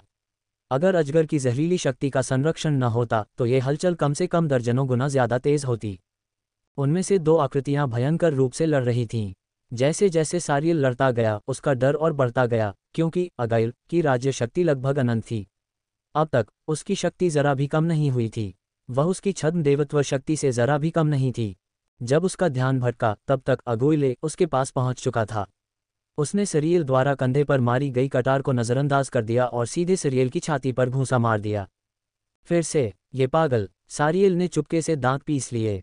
अगुइले का हमला बेहद बेकाबू है, और भी भयानक बात यह है कि वह सिर्फ हमला कर रहा है, बचाव नहीं कर रहा। उस तरह की गति ने मुझे सचमुच दबा दिया। काले कवच में भी विशेष रक्षा क्षमताएं हैं। मेरी तलवार उसे भेदने के बजाय सिर्फ एक कट का निशान छोड़ सकती है। जैसे जैसे समय बीतता जाएगा, वे कट के निशान अपने आप ठीक हो जाएंगे। लेकिन कवच चाहे कितना भी मजबूत क्यों न हो, फिर भी कुछ ऐसे क्षेत्र होते हैं जिन्हें ढका नहीं जा सकता। इसके अलावा कवच की ताकत के विरुद्ध सुरक्षा धारदार हथियारों की तुलना में कमजोर होती है। जब तक ताकत पर्याप्त है, भले ही मैं कवच को नष्ट न कर सकूं, मैं उसके अंदर लिपटे शरीर को भारी नुकसान पहुंचा सकता हूं या उसका विनाश भी कर सकता हूं। अगुइले को भी यह बात समझ आ गई। सारियल के हमले से उसे काफी नुकसान हुआ, लेकिन कुछ भी नहीं बदला। वह बेतहाशा हमला करता रहा। ज्यादा दबंग मत बनो। सारियल लगातार दबा हुआ था। छद्म देवता के चरम स्तर का एक शक्तिशाली केंद्र होने के नाते वह अपने हृदय में क्रोध को महसूस किए बिना नहीं रह सका। उसने बस इससे बचना बंद कर दिया और एक शुद्ध टकराव शुरू हो गया। मूलतः वह इस तरह से लड़ना नहीं चाहता था। हालांकि उसके पास चंद्र आत्मा का शरीर था, चूंकि उपराज्य अब शक्ति संचारित नहीं कर सकता था, इसलिए अगर वह पुनर्जन्म भी जारी रख पाता तो छद्म देवत्व के लिए ये काफी भारी खर्च होता। उसका दुश्मन सिर्फ ये अगाइल ही नहीं था, बल्कि वह अजगर भी था जो उस पर नजर गड़ाए हुए था। हालांकि इस मामले में मैं छद्म देवत्व की शक्ति का उपयोग करके पहले पागल अगुइल को मार सकता हूं, फिर चंद्र आत्मा के शरीर के पुनर्जनन विशेष गुण के साथ पायथन से निपट सकता हूं। इस तरह की लड़ाई में मुझे ही अंतिम विजेता होना चाहिए। इसलिए दोनों ने एक ही समय में अपना बचाव छोड़ दिया और अपनी पूरी ताकत से हमला करना शुरू कर दिया। धमाका! चेनरुई की छाती पर सारियल ने मुक्का मारा। उसके मुंह से खून की एक बूंद निकली, लेकिन उसके चेहरे पर कोई दर्द नहीं था, बस असीम क्रोध था। लगभग उसी समय बेरसर्क मुक्का सारियल के चेहरे पर भी लगा, जिससे उसके चेहरे पर एक गड्ढा बन गया। दोनों एक साथ चौंक गए। चेनरुई की पसली पर वार करते ही सारियल के चेहरे पर मुक्के का निशान तुरंत ठीक हो गया। पसली के नीचे का वही हिस्सा पहले ही अनगिनत वारों से घायल होकर बुरी तरह क्षतिग्रस्त हो चुका था। इस वार ने आखिरकार रक्षा कवच को चीर दिया और चेनरुई की पसली को गहराई से चीर दिया। सबसे भयानक बात यह थी कि ब्लेड पर डूम कैलामिटी की शक्ति तेजी से उसके शरीर में फैल गई। कवच में तुरंत एक विस्फोट हुआ और कवच के छेद से खून बहने लगा। जाहिर है, इससे भारी क्षति हुई। अगले ही पल सारियल के शरीर पर वही धमाका हुआ जो अगुइल की किसी तरह की परेशान करने वाली रिफ्लेक्ट प्रतिभा थी। ये पिछली लड़ाइयों में दिखाई दी थी, जहां अगुइल पर हमला करने से उसे कभी कभी खुद को कुछ नुकसान पहुंचता था। हालांकि इस प्रतिभा से निपटना मुश्किल था, लेकिन चंद्र आत्मा का शरीर जो जल्दी से पुनर्जीवित हो सकता था, उसका दुश्मन था। कुछ और घातक प्रहार और मैं इस पागल को पूरी तरह से मार सकता हूं। इससे पहले कि सारियल अपने विचारों से उबर पाता, उसे अचानक अपने कंधे में दर्द महसूस हुआ। कहीं से आई एक लंबी तलवार ने उसे पहले ही छेद दिया था। सारियल ने तलवार निकाली मानो उसे कोई परवाह ही न हो और चेनरुई पर वार करता रहा। अचानक उसे अपनी छाती में लगी लंबी तलवार से एक अजीब सी ताकत महसूस हुई। ये कैसी तलवार है? ये आत्मा को चीर फाड़ भी सकती है। ये खून और मांस भी चूस सकती है। उसके शरीर में घोंपी गई बर्फ सी सफ़ेद तलवार पर दो अजीब से निशान दिखाई दे रहे थे। दूसरे व्यक्ति के हाथों में जो क्विलोन थे, वे एक दूसरे से सटे दो फरिश्तों के आकार के थे। प्रकाश बिल्ला, गिरी हुई तलवार, तुम बेल्जेबूब शाही परिवार नहीं हो। सारियल ने आखिरकार प्रतिक्रिया दी जब उसे अचानक कुछ याद आया। वह कवच, क्या वह अग्नि बिल्ला है? पहले पृथ्वी बैज। पायथन की गहरी हंसी सुनाई दी, साथ ही पवन बैज जिस पर आपने ध्यान नहीं दिया। चेन रूई ने सारियल की उलझन का फायदा उठाया और बिजली की तरह अपना दाहिना मुक्का मारा। इस मुक्के ने सारियल के पेट में मौजूद विश्वास का कवच चकनाचूर कर दिया और सीधे उसके शरीर में घुस गया। सारियल को लगा कि उसकी आत्मा पर फिर से जोरदार हमला हुआ है। अंधकार बैज की आत्मा स्थानांतरण शक्ति। सारियल ने भयभीत होकर कहा, मानो कुछ भयानक देख रहा हो। तुम कौन हो? आत्मा स्थानांतरण खूनी वलय का विशेष गुण था, जिसके आत्मा पर सीधे प्रहार करने की कुछ संभावना थी। सारियल की भावना पहले इतनी प्रबल नहीं थी, लेकिन अब इस प्रहार ने विश्वास के कवच की सुरक्षा को चकनाचूर कर दिया और सीधे आत्मा स्थानांतरण को सक्रिय कर दिया। सारियल को आखिरकार इसका पता चल गया। इससे उसके अंदर एक प्रकार का डर पैदा हो गया। चेन रूई ने कोई जवाब नहीं दिया। गुस्से से जलती आंखों के बीच सिर्फ चांद का दर्पण धीरे धीरे लाल होता जा रहा था। हर दर्द या एहसास से ऊपर उसके मन में बस एक ही सबसे बड़ा विचार था, इसका पूरा फायदा उठाने के लिए कुछ भी करो। सारियल को कम से कम समय में मार डालो। उसने गिरे हुए देवदूत की तलवार चलाई और सारियल के कंधे में अचानक एक बड़ा सा छेद हो गया। आसपास का मांस और खून खा गया। पायथन की समयानुकूल हंसी पूरे अंतरिक्ष में गूंज उठी। कौन है वह? क्या तुम्हारे दिल में इसका जवाब पहले से नहीं है? ये सचमुच वह है। सारियल का दिल टूट गया। वह संघर्ष करता हुआ पीछे हट गया और गिरे हुए देवदूत की तलवार को वहीं छोड़ दिया। इस वापसी के बाद सारियल लड़ने के लिए आगे नहीं बढ़ा, बल्कि वह मुड़कर भाग गया। हालांकि भागने से पहले ही पाइथन द्वारा छोड़ी गई काली गैस की शक्ति ने उसे पीछे धकेल दिया। मूल काला धागा एक अतिव्यापी परतों वाला एक जादू बन गया था। ये वही घातक जहर जादू था जिसे पाइथन तैयार कर रहा था। घातक जहर जादू एक साधारण डिबफ शक्ति नहीं थी, बल्कि मुख्य शरीर के रूप में पायथन के सबसे मजबूत जहर कानून के साथ एक जादू था, जिसे चंद्र आत्मा के शरीर के साथ सारियल भी नहीं तोड़ सकता था। दरअसल वह लंबे समय से इस जादू का इस्तेमाल कर रही थी और जादू का दायरा धीरे धीरे कम होता जा रहा था। सारियल के लिए अब गतिविधियों का दायरा काफी सीमित हो गया था। जब सारियल को एहसास हुआ कि वह एक निराशाजनक स्थिति में है, तो उसने घातक जहर के क्षरण का बलपूर्वक विरोध करने में संकोच नहीं किया और घातक जहर मंत्र पर हमला किया, लेकिन वह सफल नहीं हो सका। चेन रूई पल भर में सारियल के सामने प्रकट हो गया। फॉलन एंजल की तलवार ने सारियल के शरीर पर कई वार के निशान छोड़ दिए, लेकिन सारियल मानो लड़ने की हिम्मत खो चुका था। उसने उसका सामना करने की जरा भी हिम्मत नहीं की। वह बस बेतहाशा भाग गया। न केवल इसलिए कि फॉलन एंजल की तलवार और खूनी अंगूठी उसकी शत्रु थी, बल्कि इसलिए भी कि वह सचमुच इस दुनिया में पुनः प्रकट होता है। इसमें कोई आश्चर्य नहीं कि पायथन ने उसके सामने आत्मसमर्पण कर दिया। वह छोटी लड़की क्या सचमुच उसकी बेटी है? मैं वास्तव में इस व्यक्ति की बेटी को खा जाना चाहता हूँ। मेरे जीवन का सबसे डरावना व्यक्ति। मुझे इस दुष्स्वप्न को तोड़ना होगा। अब एकमात्र योजना यह है कि जितनी जल्दी हो सके इस भयानक तैरती भूमि से बच निकला जाए और फिर इस व्यक्ति को उसकी असली ताकत वापस पाने से पहले ही पूरी तरह से नष्ट कर दिया जाए। सारियल एक बार फिर पाइथन के घातक जहर के जादू से पीछे हट गया। उसने चंद्र आत्मा का शरीर सक्रिय कर दिया और सड़ा हुआ शरीर तुरंत अपनी मूल अवस्था में आ गया। इस समय चेन रूई पहले ही उसे पकड़ चुका था और गिरी हुई परी की तलवार की रोशनी फिर से चमक उठी। सारियल ने अचानक अपना सिर घुमाया। कारावास। चेन रूई का शरीर तुरंत अकड़ गया। सारियल की जकड़न के कारण वह जड़वत हो गया और कुछ देर तक हिलने डुलने में असमर्थ रहा। सारियल द्वारा चेन रूई को बंदी बनाने के बाद उसने कोई हमला नहीं किया। उसकी तीसरी आंख की पुतली रक्त लाल हो गई, जिससे राज्य की जीवन शक्ति और आस्था शक्ति एक बिंदु पर एकत्रित हो गई। उसने अपने पूरे शरीर पर रक्त की एक तेज धुंध फैला दी और पूरी ताकत से घातक विष मंत्र की ओर दौड़ा। घातक जहर मंत्र जोर से कांप रहा था। हालांकि जहर के नियम ने सारियल के शरीर को तेजी से नष्ट कर दिया था, सारियल अब चंद्र आत्मा के शरीर को सक्रिय करने के लिए अपनी जान जला रहा था। इस अवस्था में चेन रूई के समय के नियम सहित शेष विधि शक्ति को लगातार नष्ट किया जा सकता था।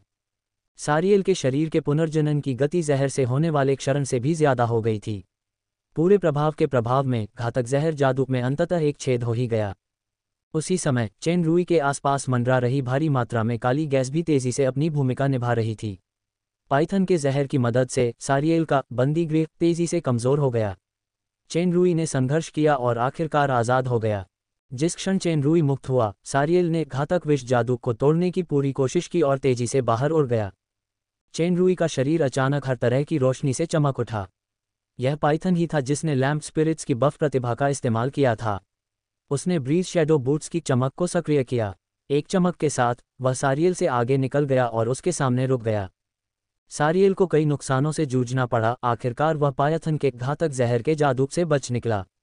वह भागने ही वाला था, इसलिए स्वाभाविक रूप से वह दुर्स्वप्न चेन रूई के जाल में नहीं फंसना चाहता था। उसने एक ही बार में सारी शक्ति का इस्तेमाल किया, जिससे फिर से कैद करने की शक्ति का आभास हुआ। इस समय चेन रूई का शरीर अचानक पारदर्शी हो गया, फिर सारियल का शरीर कड़ा हो गया और हिल नहीं सका। कारावास कानून वास्तव में वापस परिलक्षित हुआ। अभी अभी सारियल ने अपनी प्राणशक्ति की कीमत पर इस बंधन को तोड़ा था। वह स्वयं भी इस चिंतन से मुक्त नहीं हो पा रहा था। दर्पण शरीर। इस चिंतनशील कौशल ने अंततः एक महत्वपूर्ण समय पर सबसे महत्वपूर्ण भूमिका निभाई। इस अचानक बदलाव से सारियल भयभीत हो गया। चेन रूई हवा में उठा और उसके बगल में एक आकाशगंगा का दृश्य दिखाई दिया, यहाँ तक कि उसके शरीर पर लगे घाव भी एक के बाद एक फूट पड़े। ये तलवार स्पष्ट रूप से विशाल आकाशगंगा शक्ति से भरी हुई थी। चिल्लाते हुए चेन रूई सारियल के शीर्ष पर उड़ गया, दोनों हाथों से फॉलन एंजल की तलवार पकड़ ली और अपनी पूरी ताकत से वार किया। तलवार सारियल के सिर के ऊपर से उसके शरीर में धंस गई, केवल मुट्ठी बाहर रह गई। सारियल बेहद दर्द से चीखी। इस तलवार ने असल में शरीर पर नहीं, आत्मा पर वार किया था। चंद्र आत्मा का शरीर को लगातार पुनर्जन्म दे सकता था, जो लगभग अमर था, लेकिन आत्मा नहीं। बंधन शक्ति के ठीक होने का इंतजार किए बिना काली गैस वाले धागों के घेरे तेजी से उसके चारों ओर लपेटने लगे। सर, बाकी सब मुझ पर छोड़ दीजिए। पायथन की आवाज में उत्साह का भाव था। नहीं। सारियल को एहसास हुआ कि क्या होने वाला था और वह अचानक डर के मारे चिल्लाया, मैं आत्मसमर्पण करने को तैयार हूं। चेन रूई ने अपने ऊपर लगे आधे लाल चंद्र दर्पण को देखा, सारियल की विनती को अनसुना कर दिया, गिरी हुई परी की तलवार को छोड़ दिया और दूर चला गया।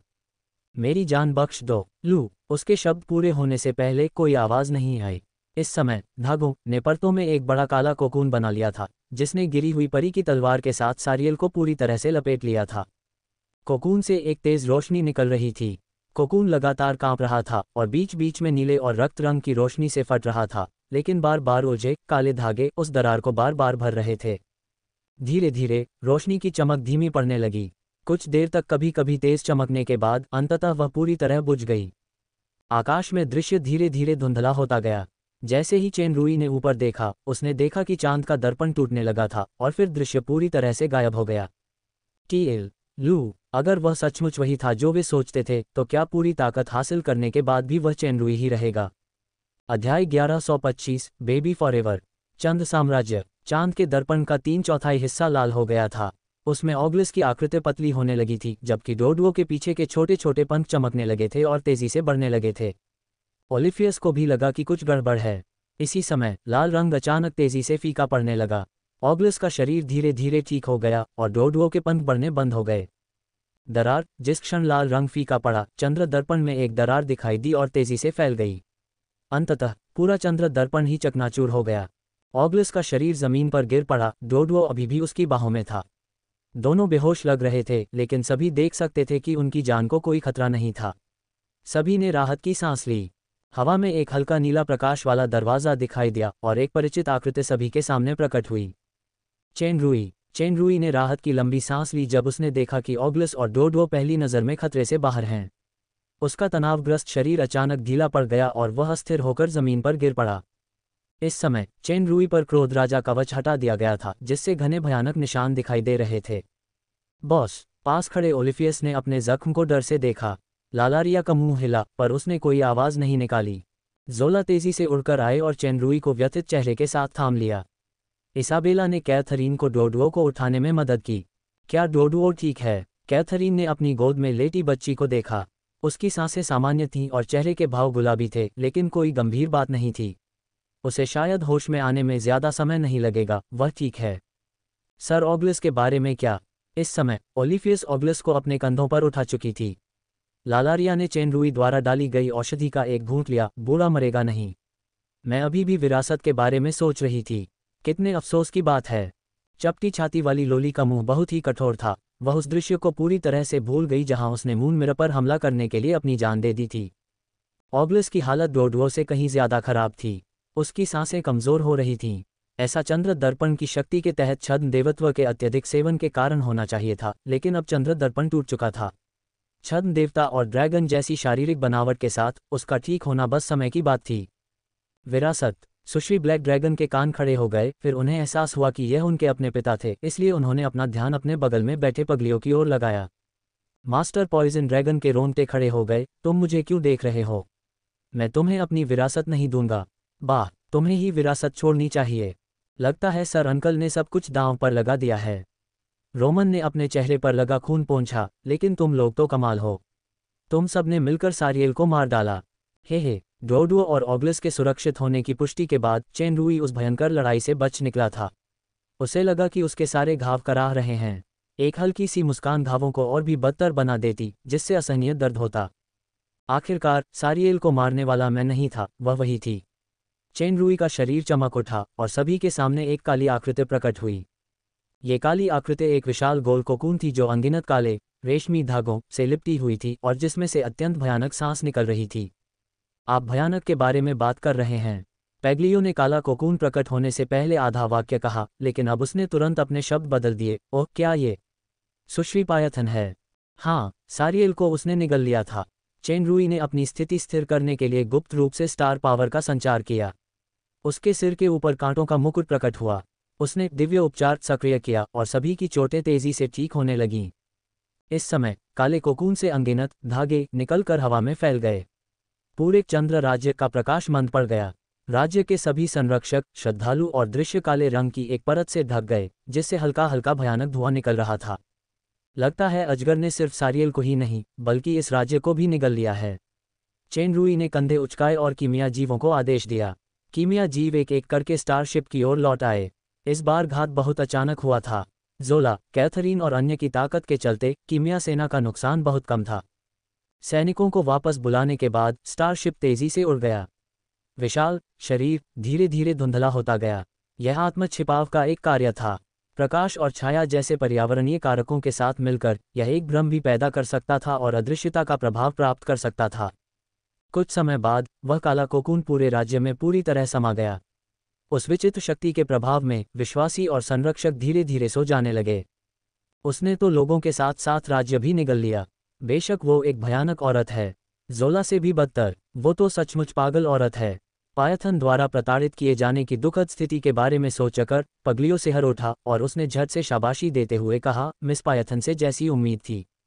ऐसा कहने के साथ ही काले कोकून से एक सफ़ेद रोशनी निकली जो राज्य में विलीन हो गई और हवा में लटक गई। ये फॉलन एंजल की तलवार थी।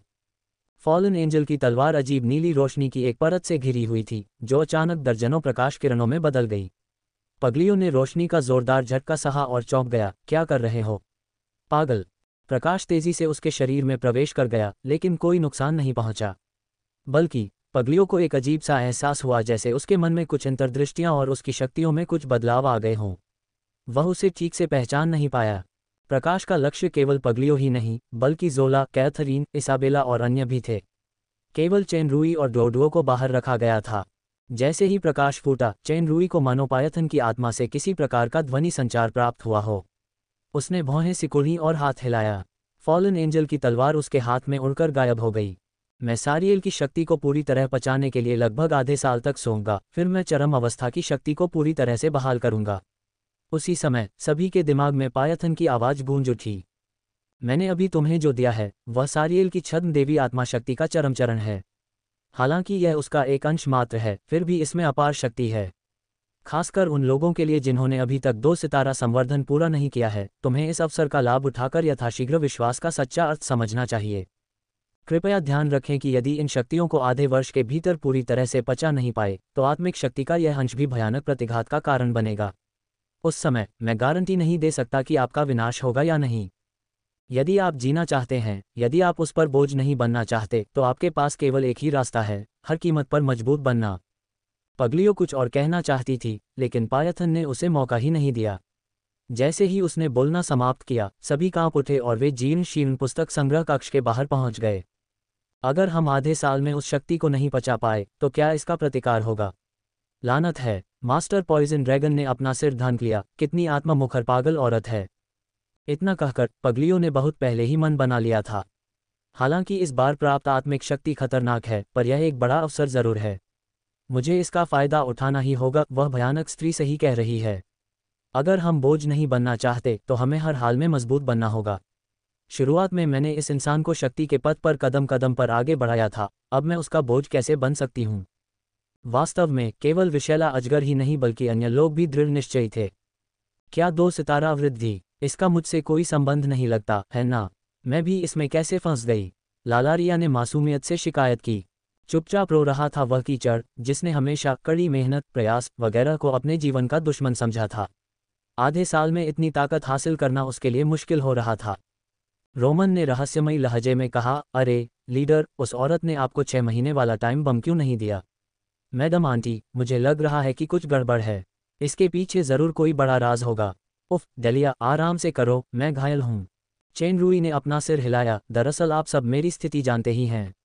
उस तरह की शक्ति का मेरी ताकत बढ़ाने पर कोई खास असर नहीं पड़ता, समझे छोटे रोमन। मैडम आंटी ने अपने भतीजे की ओर देखा। तुम्हारे सर अंकल के लिए अपनी ताकत बढ़ाने का सबसे अच्छा तरीका यही है कि हम 2 सितारा विकास को समझें। अगर तुम 6 महीने के अंदर ज़रूरतें पूरी नहीं कर पाए तो भले ही वह झटका मुझे नष्ट न कर पाए, मैं खुद को नष्ट कर लूँगा। लिटिल रोमन ने जल्दी से कहा, तुम्हें आत्मविनाश की ज़रूरत नहीं है, आत्मबधियाकरण ही काफ़ी है। मैडम आंटी मुस्कुराईं और रोमन काँप उठा। धिक्कार है, ये तो मानवीय विनाश से भी ज़्यादा क्रूर है। क्या ये सचमुच मेरी आंटी हैं? वे एक बाहरी व्यक्ति का कुछ ज़्यादा ही पक्ष ले रही हैं। चिंता मत करो, मैं डेलिया और मेडिलू को और भी भरोसेमंद आदमी मिलवा दूंगा। मैं उनके साथ कोई अन्याय नहीं करूंगा। डेलिया ने सहयोगात्मक भाव से सिर हिलाया और मेडिलू को छुआ। मालकिन ने शर्मिंदा होकर रोमन की तरफ देखा और आखिरकार उसने अनिच्छा से आधिकारिक पत्नी की पुकार दोहराई। मैं गलत हूँ, ठीक है मैडम आंटी, रोमन ने उदास चेहरे के साथ कहा। मैं अब कड़ी ट्रेनिंग के लिए डार्कमून वापस जाऊंगा। तुम वापस नहीं जा सकते, मिस ब्लैक ड्रैगन ने गंभीर चेहरे से कहा। प्रशिक्षण बाद में रखना। टिफ़नी ने कहा है कि वह हमें मुफ्त भोजन पर बुलाएगी। इतना कहते ही मिस ब्लैक ड्रैगन का पेट काफ़ी सहयोगात्मक ढंग से गड़गड़ाने लगा। किसी को अंदाज़ा नहीं था कि इस मुफ्त खाने की तैयारी में वह भूखी है या नहीं। सबके माथे पसीने से तर हो गए। सिर्फ उस स्लाइम ने, जिसके मुंह से लार टपक रही थी, 10 हाथ ऊपर उठाकर अपनी दृढ़ सहमति जताई। कैथरीन की बाहों में डोडुओ अचानक हिली, जिसने सबका ध्यान अपनी ओर खींचा। चूंकि डोडुओ की हालत ऑगलस से कहीं बेहतर थी, इसलिए वह सबसे पहले जाग गई। मम्मी, डोडुओ ने अपनी धुंधली आंखें खोली और कैथरीन को देखा। पिताजी कहाँ हैं? पिताजी यहाँ हैं। चेन रूई जल्दी से वहां पहुंचा। पापा, छोटी बच्ची ने चेन रूई को गले लगाया और कैथरीन के चेहरे को फिर से छुआ। 3 लोगों के परिवार का गर्मजोशी भरा रूप देखकर आसपास की औरतें ईर्ष्या से भर गईं। पिताजी, क्या आपने 3 आंखों वाले उस बुरे आदमी को देखा? डोडुओ ने अपनी बाहें उठाईं और सारियल की छवि की नकल करने की कोशिश की। अब सब ठीक है बेबी, तुम्हें तकलीफ देना पापा की गलती है। अब वो बुरा आदमी चला गया है, वो फिर कभी तुम्हारे सामने नहीं आएगा। डैडी सबसे अच्छे हैं। जैसे ही डोडुओ ने अपनी छोटी मुट्ठियां लहराईं, उसे अचानक अपनी पीठ के पीछे असहजता महसूस हुई और उसने जल्दी से अपने हाथों से पकड़ लिया। ये छोटे पंखों का एक जोड़ा निकला। इस समय पंखों ने मूल रूप से आकार ले लिया था, जिसका अर्थ था कि डोडुओ का ईश्वरीय वंश वास्तव में जल्द ही जाग उठेगा। पंख, डोडुओ एक राक्षस बन गया है। छोटी लड़की ने अपने होंठ भींच लिए, ऐसा लग रहा था जैसे वह रोने वाली है। चेन रूई अपना सिर खुजाने से खुद को रोक नहीं पाया। क्या जब आप फीनिक्स थे तो पंख होना सामान्य बात नहीं थी? चेन रूई को अचानक कुछ याद आया। उसने अपनी बेटी का माथा चूमने से पहले एक गहरी सांस ली। डोडुओ, चाहे जैसी भी हो, भविष्य में चाहे कुछ भी हो जाए, तुम हमेशा पापा की सबसे प्यारी बच्ची रहोगी। यही वो शपथ है जो पापा ने तुम्हें दी थी। हालांकि वह इस वाक्य का गहरा अर्थ नहीं समझ पाए, लेकिन छोटी बच्ची ने चेन रूई के शब्दों में दृढ़ता महसूस की। वह मुस्कुराई और पापा के गले लग गई। अध्याय 1126, भविष्य की तैयारी। डार्क मून एस्टेट, महल परिषद हॉल। चेन रूई, मुझे कानलेई परिवार के लिए आवेदन पत्र दे दो, ये जल्द ही जारी कर दिया जाएगा। डार्क मून एस्टेट की सचिव सुश्री किया ने कहा। उसके बगल में चेन रूई गहरी सोच में था और उसने किया की बातें नहीं सुनी। इस समय खूनी साम्राज्य में लड़ाई को 1 महीने से अधिक समय बीत चुका था। तीनों साम्राज्यों के लोगों को उस भयंकर अतिस्तरीय युद्ध का पता नहीं था और वे तरह तरह के उत्सवों में डूबे हुए थे। चेन रूई के दोनों महारानियों से विवाह करने के बाद तीनों साम्राज्यों ने मिलकर कई लोकप्रिय और बहुप्रतीक्षित आयोजन और गतिविधियां आयोजित की, जैसे बैटल बॉल चैंपियनशिप कप, व्यापार मेले और टूर कॉन्सर्ट। लोगों ने उन्हें बहुत प्यार दिया और उनका उत्साह अभूतपूर्व रूप से ऊंचा था। चेन रूई सोच रही थी कि क्या एक और जादू के खेल से जुड़ी प्रतियोगिता आयोजित की जाए। प्रतियोगिता का विषय स्वाभाविक रूप से रसातल की लड़ाई ही था। अब तक वह रसातल के 3 मुख्य शासकों के अवतारों का सामना कर चुका था। घृणा के स्वामी क्विलियाना और भय के स्वामी सोसबाक अपेक्षाकृत कमजोर अवतार थे। केवल निराशा के स्वामी डिलोस्रो का अवतार ही वास्तव में योग्य प्रतिद्वंद्वी था। शैतान, जिसे दानव लोक में सबसे शक्तिशाली छद्म देवता के रूप में जाना जाता है, डिलोस्रो के अवतार से भी अधिक शक्तिशाली था, लेकिन अगर उसका सामना डिलोस्रो के वास्तविक शरीर से होता तो वह शायद बेजोड़ होता। लैम्बोस्ट ने एक बार कहा था कि एबिस के 3 शासकों में से डिलोस्रो सबसे कमजोर था, क्विलियाना सबसे शक्तिशाली और सोसबैक दूसरे स्थान पर। ये कल्पना की जा सकती थी कि एक बार रसातल के 3 शासकों का वास्तविक शरीर आ जाने पर, जब मानव दुनिया और दानव क्षेत्र की शीर्ष लड़ाकू शक्ति एकजुट हो जाएगी, तभी उसके खिलाफ लड़ने की कोई उम्मीद होगी। न केवल उच्च स्तरीय युद्ध शक्ति, बल्कि निम्न स्तरीय और मध्यम स्तरीय शक्ति भी समान रूप से महत्वपूर्ण थी। अन्यथा, भले ही छद्म देवता रसातल के 3 शासकों से मृत्यु तक लड़ सकें, फिर भी दुनिया रसातल के अनगिनत जीवों द्वारा नष्ट कर दी जाएगी। अगर वह अभी दुनिया के अंत का उपदेश दे और सभी दानव लोगों या सभी मनुष्यों को सामूहिक रूप से प्रशिक्षण लेने का आह्वान करे, तो शायद सभी इस पर केवल नाक भान सिकुड़ेंगे। सौभाग्य से चेन रूई के पास जादू का खेल था। उस समय दानव लोक और मानव जगत में जादू के खेलों की लोकप्रियता काफी ज्यादा थी। जादू के खेलों के प्रचार के तहत सभी के पास रसातल से लड़ने का एक निश्चित सीमा तक अनुभव और क्षमता थी, लेकिन ये केवल एक निश्चित सीमा तक ही सीमित थी। प्रोग्राम मर चुके हैं, लेकिन लोग जिंदा हैं। असली एबिस जीव, खासकर उच्च स्तरीय जीव, काफी बुद्धिमान थे, इसलिए उन्हें कम नहीं आंका जाना चाहिए। इसलिए चेन रूई ने हाल ही में जादू के खेल में एक बड़ा बदलाव किया है, जिसमें एबिस कालकोठरी और राक्षस घेराबंदी में राक्षसों की एआई और क्षमताओं को बेहतर बनाने पर ध्यान केंद्रित किया गया है। कई बॉस स्तरीय जीवों में तो काफी चतुराई से सोचने और मुकाबला करने की क्षमता भी थी। खेल के स्तर और क्षति की गणना को भी और बेहतर बनाया गया है ताकि यह अधिक यथार्थवादी हो। यह हासिल करना आसान नहीं था। ये क्रिस्टल फीनिक्स की बदौलत था जो लेवल 6 सभ्यता कोर तक पहुंच गया था। खेल की कठिनाई बढ़ने से खिलाड़ियों की शिकायतें स्वाभाविक रूप से बढ़ जाती थीं। हालांकि स्तर पार करने या उसी समय तक टिके रहने के बाद मिलने वाले इनाम भी पहले से कहीं ज्यादा थे। दानव क्षेत्र में ज्यादातर लड़ाके ऐसे थे जिन्हें चुनौतीपूर्ण लड़ाइयां पसंद थीं, इसलिए आमतौर पर इसका कोई खास असर नहीं हुआ। चेन रूई का वर्तमान विचार इस खेल प्रतियोगिता के लिए एक अलग कालकोठरी डिजाइन करना था। प्रतिभागी सभी दानव क्षेत्र के जादू के खेल खेलने वाले थे और इसका पूरे दानव क्षेत्र में सीधा प्रसारण किया जाएगा। इस बार ध्यान व्यक्तिगत ज्ञान या क्षमता पर नहीं, बल्कि टीम वर्क पर था। हालांकि जादू के खेल प्रशिक्षण में सहायक हो सकते थे, लेकिन योग्यता, नस्ल और अन्य प्रभावों के कारण व्यक्तिगत शक्ति का विकास वास्तव में सीमित था। एक निश्चित अड़चन पर पहुंचने के बाद इसमें सुधार करना मुश्किल हो सकता है। फिर भी टीम सहयोग के इस पहलू में अभी भी अपार संभावनाएं हैं। अगर कोई सही ढंग से सहयोग करे तो वह व्यक्तिगत शक्ति से कई गुना अधिक शक्ति लगा सकता है। इसके अलावा चेन रूई का एक और विचार जल्द ही वास्तविकता बनने वाला था, जादुई हथियार। ये जादुई हथियार वास्तव में एक बंदूक थी। जादुई बंदूक की प्रेरणा का मूल स्रोत तब था जब उन्हें मानव जगत में योगिनी यांत्रिकी के ग्रैंड मास्टर फिनोया और दिवंगत हॉबिट ग्रैंड मास्टर रिक के संयुक्त अनुसंधान का खाका मिला। ये चेन रूई के लिए एक नए द्वार के खुलने के बराबर था। पृथ्वी के इतिहास में जिससे वह परिचित थे, तापीय हथियारों, विशेष रूप से वर्तमान और आधुनिक हथियारों की शक्ति शीत हथियारों से कहीं अधिक थी। इस जादुई दुनिया में व्यक्तियों की शक्ति अत्यंत जादुई थी और पृथ्वी के तापीय हथियार कोई बड़ी भूमिका नहीं निभा सकते थे। हालांकि चूंकि यह एक जादुई दुनिया थी, इसलिए कई शक्तियों को जादू से बदला जा सकता था। इसलिए जब तक उनका सही उपयोग किया जाता, तब तक शक्ति का प्रयोग सामान्य व्यक्तिगत शक्ति से भी अधिक किया जा सकता था। अगर इस जादुई हथियार का व्यापक रूप से इस्तेमाल किया जा सके तो यह समग्र युद्ध शक्ति में एक बड़ा सुधार होगा। उदाहरण के लिए, जब 3 छोटे दानव एक गैप दानव से लड़ते हैं तो गैप दानव को खत्म करने के लिए 2 को मरना पड़ सकता है, लेकिन जादुई बंदूकों से कोई हताहत नहीं होगा। हालांकि उस वर्ष सैन्य अभ्यास में मैजिक राइफल ने एक बार एक झलक पकड़ी और हंगामा मचा दिया। अब तक, यहाँ तक कि फॉलन एंजल साम्राज्य के पास केवल एक मैजिक राइफल सेना थी।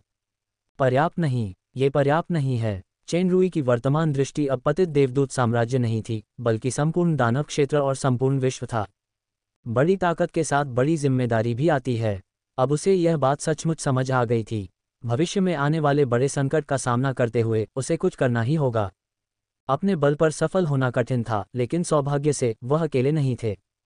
3 दिन बाद फॉलन एंजल कैपिटल में एगाइल द्वारा आरंभ किए गए दानव क्षेत्र के कीमियागर गुरुओं का एक शैक्षणिक सम्मेलन होगा। वहां रहस्यमय अतिथि उपस्थित होंगे।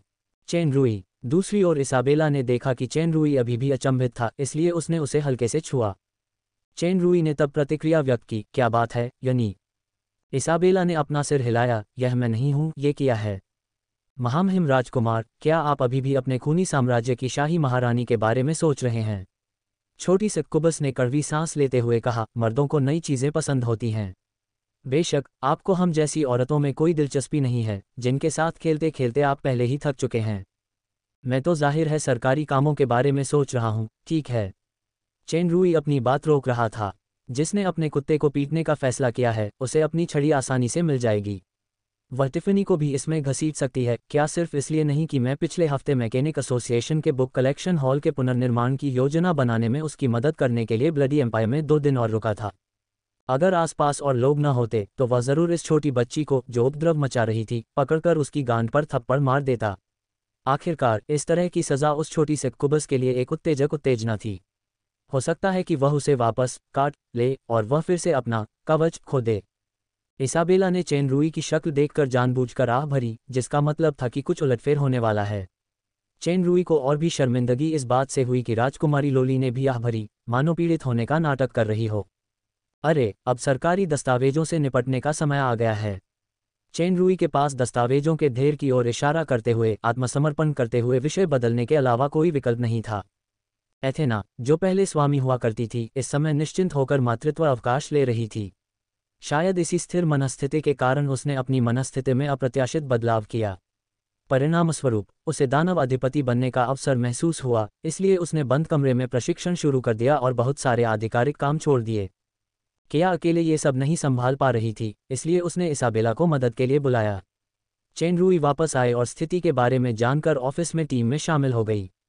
एलिस कॉलेज की छुट्टियों के कारण यहाँ एक दर्शक बनकर आई थी। भाई के लिए दर्शक बनकर? राजकुमारी लोली ने मुस्कुराते हुए शांति का संकेत दिया। सच में? तो फिर कनलेई परिवार के बारे में बात करते हैं। इतना कहकर छोटी सक्कुबस ने शांति से अपनी टांगें फैलाईं और चुपके से मेज के नीचे किसी को सहलाया। इस गुप्त प्रलोभन ने चेन रूई के मन को बेचैन कर दिया। कितनी भयानक छोटी सक्कुबस है।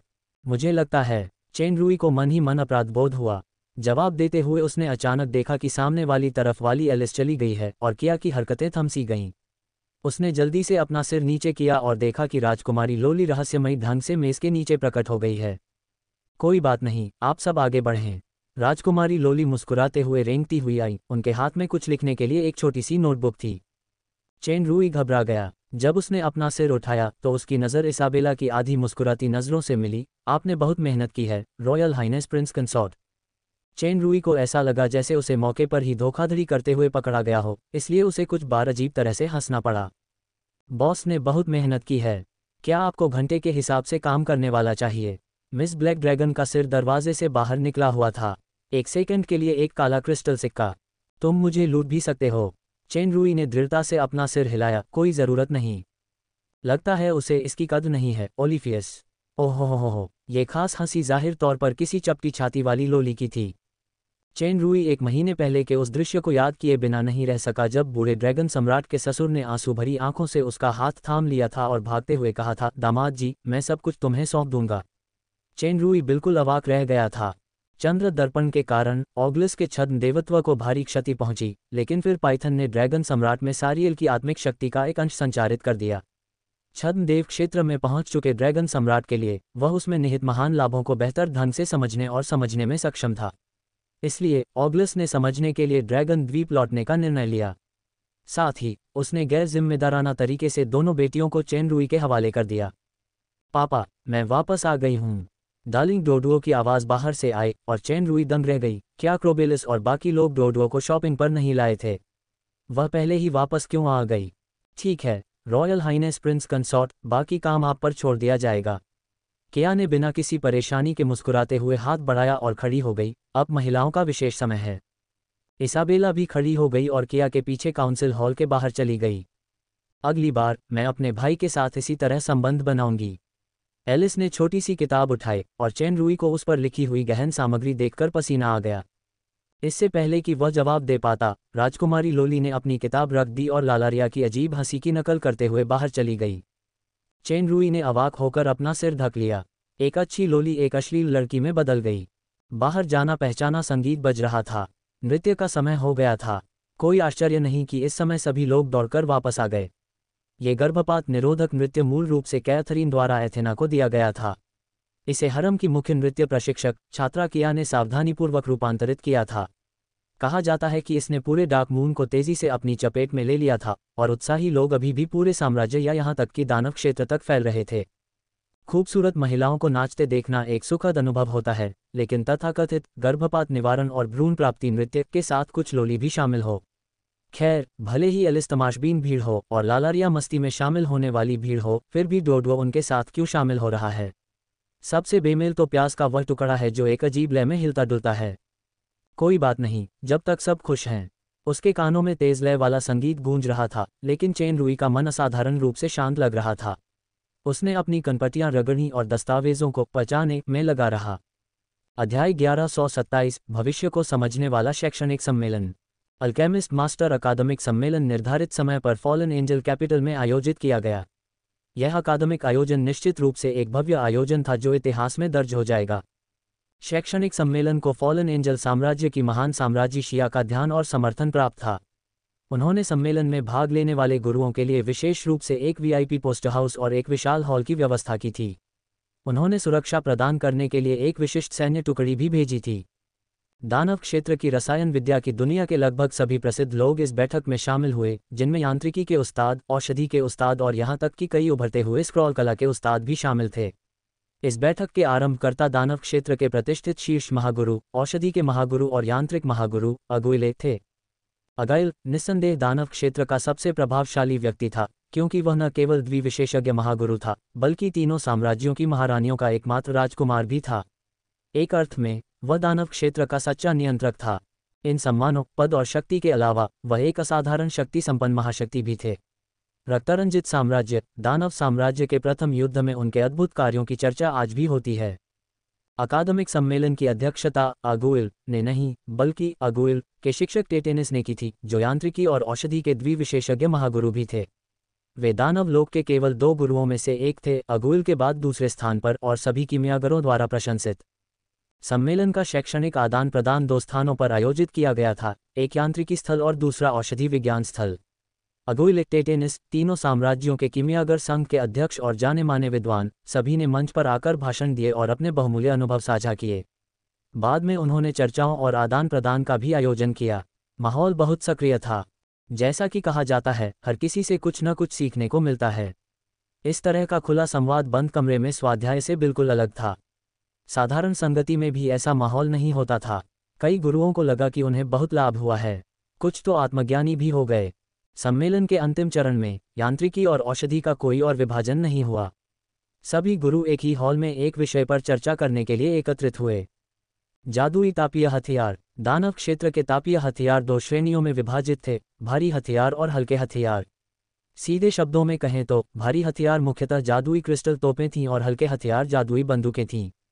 इस चर्चा का केंद्र बिंदु जादुई बंदूक था। सबसे पहले एक लबादा और मुखौटा पहने एक आदमी मंच पर आया। उसने जादुई टेलीविजन के बड़े पर्दे पर प्रदर्शन के तहत जादुई बंदूक की अवधारणा और संरचना का परिचय दिया। उस आदमी का पहनावा अगुइल जैसा था, लेकिन वह अगुइल नहीं था। ये रहस्यमय व्यक्ति यांत्रिक महारथियों के लिए कोई अजनबी नहीं था। कुछ दिन पहले हुई यांत्रिकी विनिमय बैठक में ये व्यक्ति मुख्य वक्ताओं में से एक था। दिखाया गया स्तर टेटेनिस से लगभग कम नहीं था, जिसका अर्थ था कि यह रहस्यमय व्यक्ति संभवतः एक यांत्रिक महारथी भी था। न केवल यह व्यक्ति, बल्कि एक छोटा रहस्यमय व्यक्ति भी जिसने ग्रैंड मास्टर का स्तर दिखाया। ऐसा लग रहा था कि दानव लोक में कई छिपी हुई प्रतिभाएं हैं।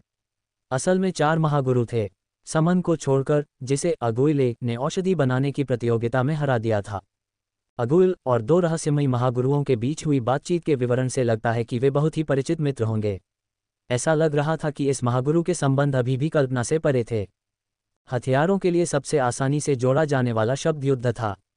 किसी भी साम्राज्य के लिए यह सबसे बड़ा सैन्य रहस्य था और इसे उजागर नहीं किया जाना चाहिए था। अब दानव क्षेत्र के तीनों साम्राज्यों ने एक मजबूत गठबंधन बना लिया था। कम से कम लंबे समय तक कोई युद्ध नहीं होगा, और तीनों साम्राज्यों के कीमियागर गुरुओं को तीनों महारानियों ने आने से पहले ही अनुमति दे दी थी, ताकि वे सभी विषयों पर खुलकर चर्चा कर सकें। इस अंतिम अंक तक बहुत से लोगों को यह समझ में नहीं आया कि तीनों शासकों ने ऐसा आदेश क्यों दिया और इसे इतना महत्व क्यों दिया। एक अर्थ में युद्ध एक दोधारी तलवार की तरह न केवल सभ्यता के विकास में बाधक और विनाशक था, बल्कि सामाजिक और तकनीकी विकास की प्रेरक शक्ति भी था। अब चून की तीनों साम्राज्यों के बीच कोई युद्ध नहीं होगा, इसलिए इस विकसित हथियार से दुश्मनों का सामना करना पड़ेगा। भीड़ खुशी से झूम उठी। 100 से अधिक वर्षों में मानव दुनिया और दानव क्षेत्र के बीच का द्वार खुल जाएगा। उस समय चेन रुई को थोड़ा सा अंदाजा हो गया कि ये लोग क्या सोच रहे हैं। बेशक वह इसे समझा नहीं पा रहा था। उसने बस मन ही मन कुछ कहा, आप सिर्फ शुरुआत का अंदाजा लगा सकते हैं, लेकिन अंत का अंदाजा नहीं लगा सकते। दरअसल फॉलन एंजल साम्राज्य के आखिरी सैन्य अभ्यास में जादुई बंदूक के उभरने के बाद खूनी साम्राज्य और डार्क शैडो साम्राज्य के कई मैकेनिक इस नए प्रकार के हथियार का अध्ययन करने लगे। तो उनके पास भी कुछ अनुभव था। सीटों पर बैठे गुरुओं ने ध्यान से सुना और रिकॉर्ड किया।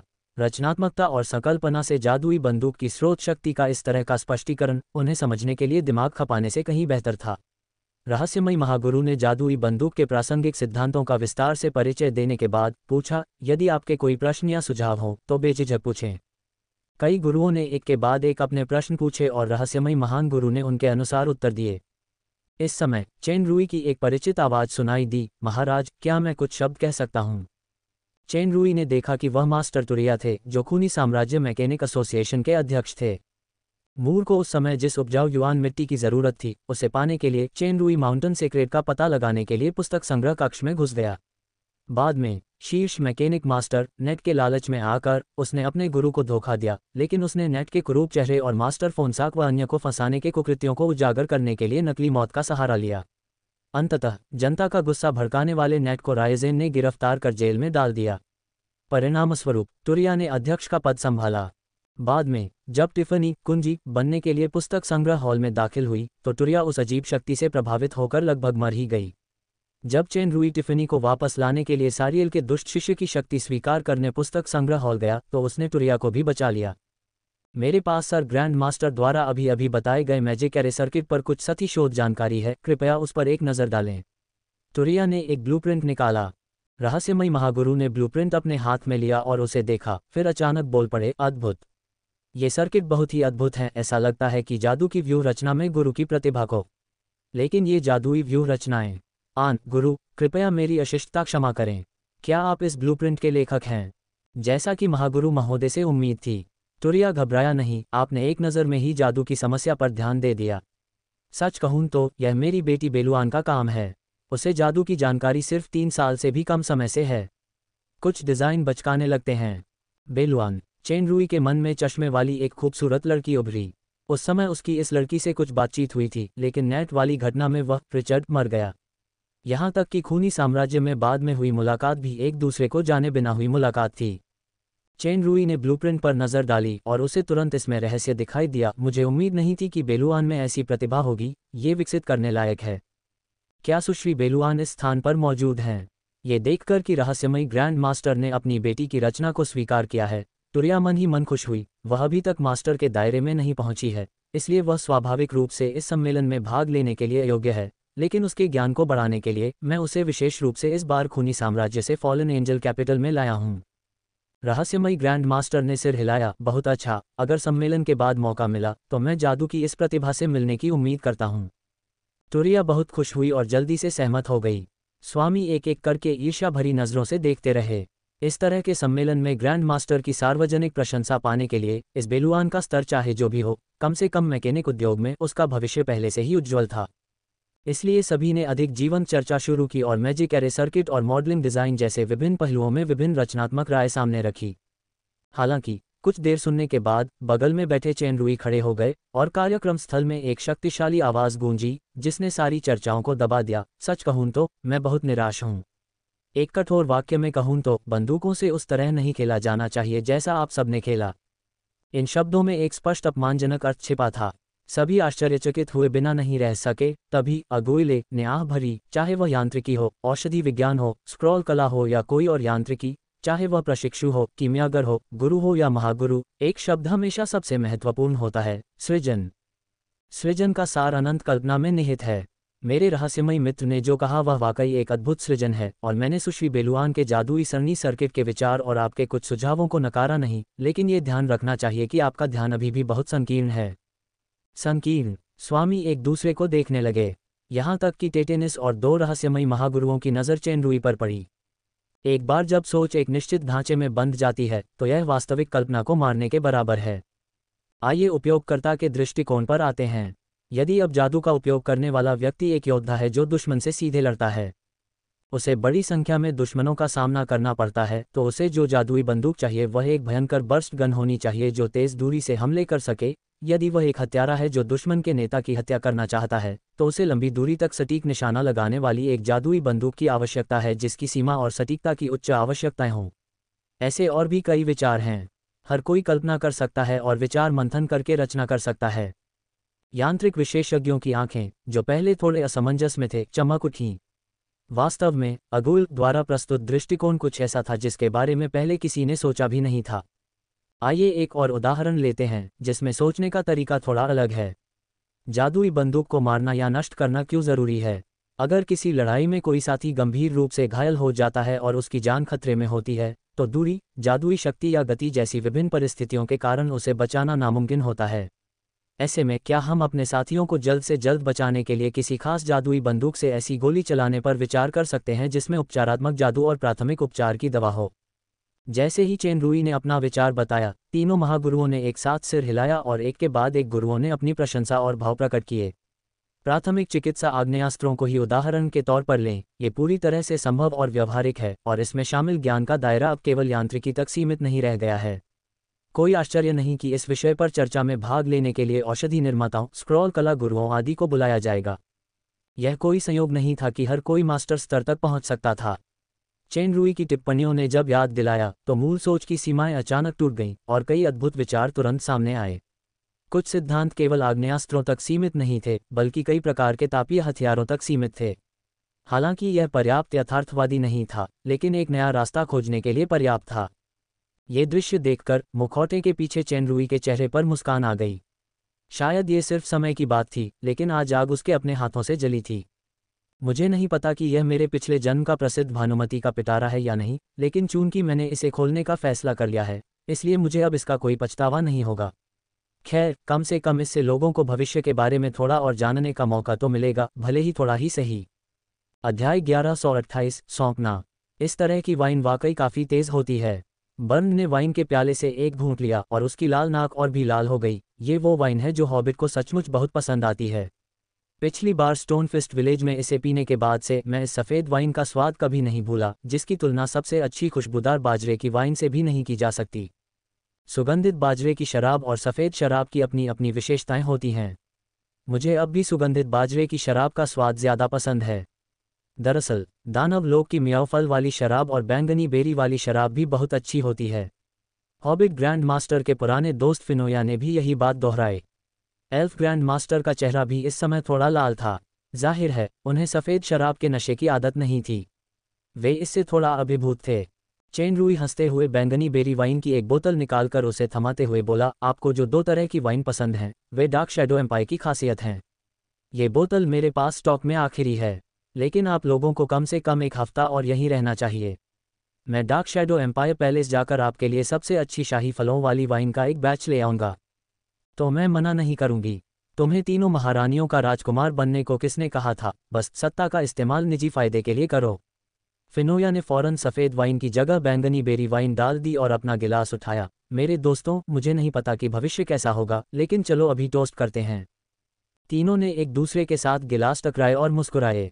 ये पता चला कि कीमिया अकादमिक सम्मेलन में भाग लेने वाले दो रहस्यमय ग्रैंड मास्टर्स मानव दुनिया में चेन रूई के दो ग्रैंड मास्टर दोस्त फिनोया और बर्न थे।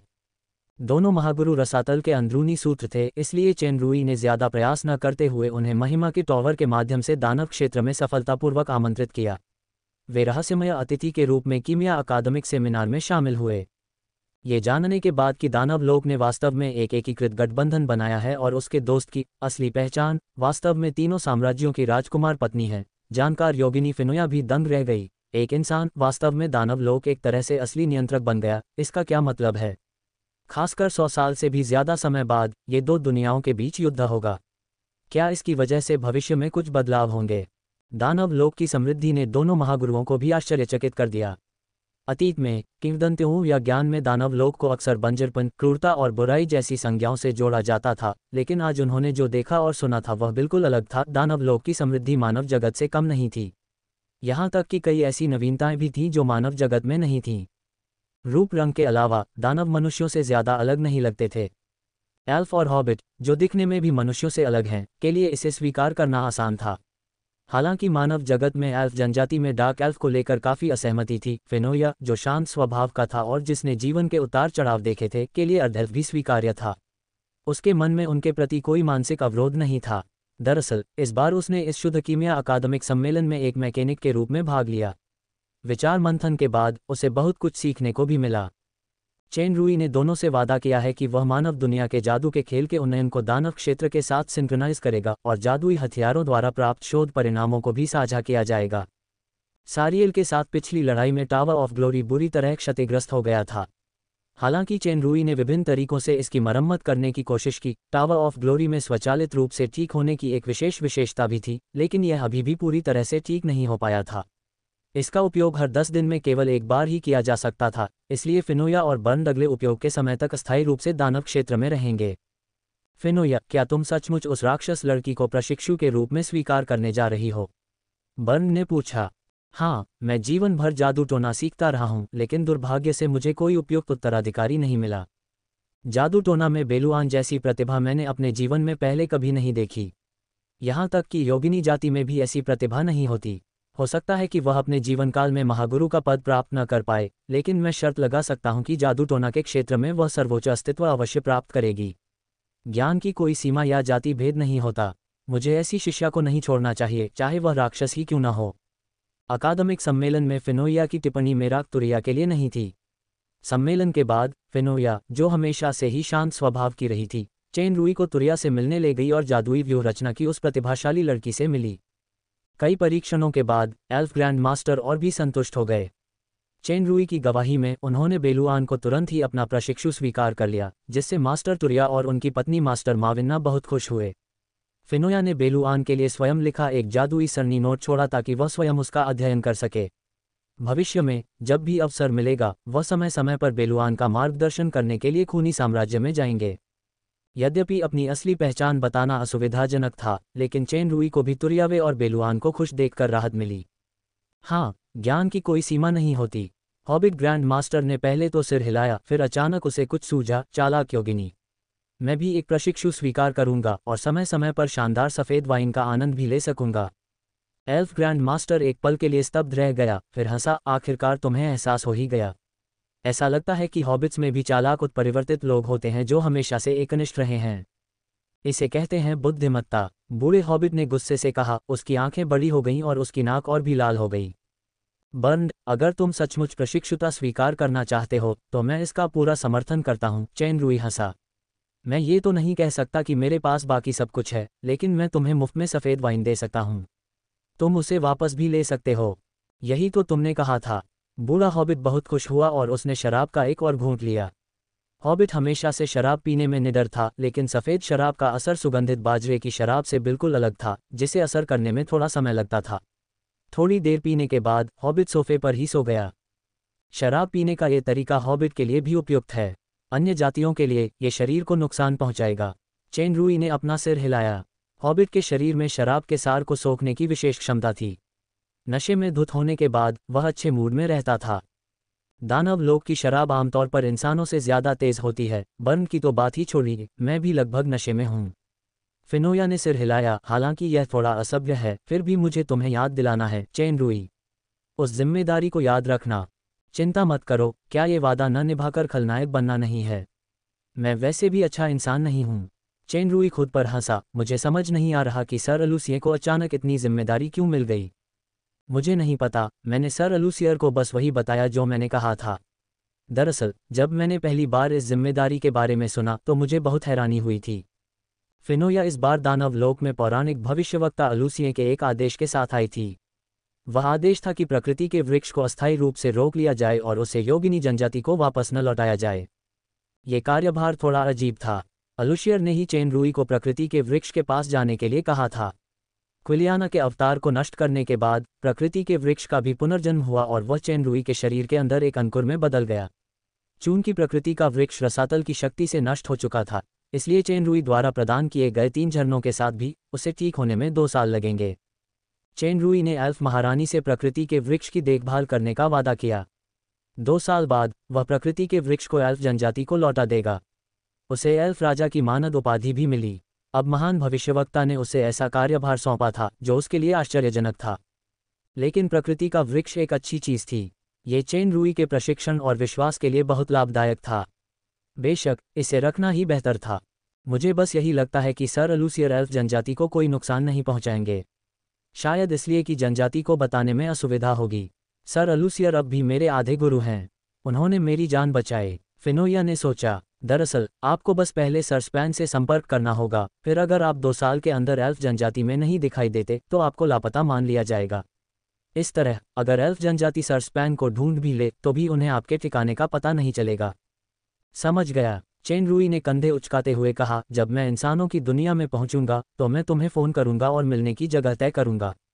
फिर हम साथ में दानव लोग जाएंगे। यहाँ तुम्हारा एक प्रशिक्षु है। फिनोया मुस्कुराई, बेशक, टेलीफोन के महान आविष्कार के लिए एक टोस्ट। एक महान आविष्कार के लिए। चेन रूई ने मन ही मन टेलीफोन और वायरलेस टेलीफोन के 2 मूल रचनाकारों के नाम दोहराए। फिनोया ने खिड़की के बाहर बैंगनी चांदनी को देखा। मुझे उम्मीद नहीं थी कि दानव लोक में चांदनी इतनी खूबसूरत और मनमोहक होगी। अफसोस है कि पैट्रिसी यहाँ नहीं है, वरना चांद का आनंद लेने के लिए उसका पियानो सुनना और शराब पीना जिंदगी का सबसे बड़ा आनंद होता। पैट्रिसी। चेन रूई के मन में एक सुंदर और उदार महिला एल्फ एल्डर की छवि उभरी। Elder little elf princess Michelle के शिक्षक भी थे और अचानक बोले, तो हमारी एल्फ दोस्त का एल्डर पैट्रिसी के साथ अफेयर है। मुझे याद है कि वह इस समय सिंगल लग रही है। दरअसल वह और मैं, फिनोया ने एक दुर्लभ शर्मिंदा अभिव्यक्ति दिखाई, हम सिर्फ दोस्त हैं।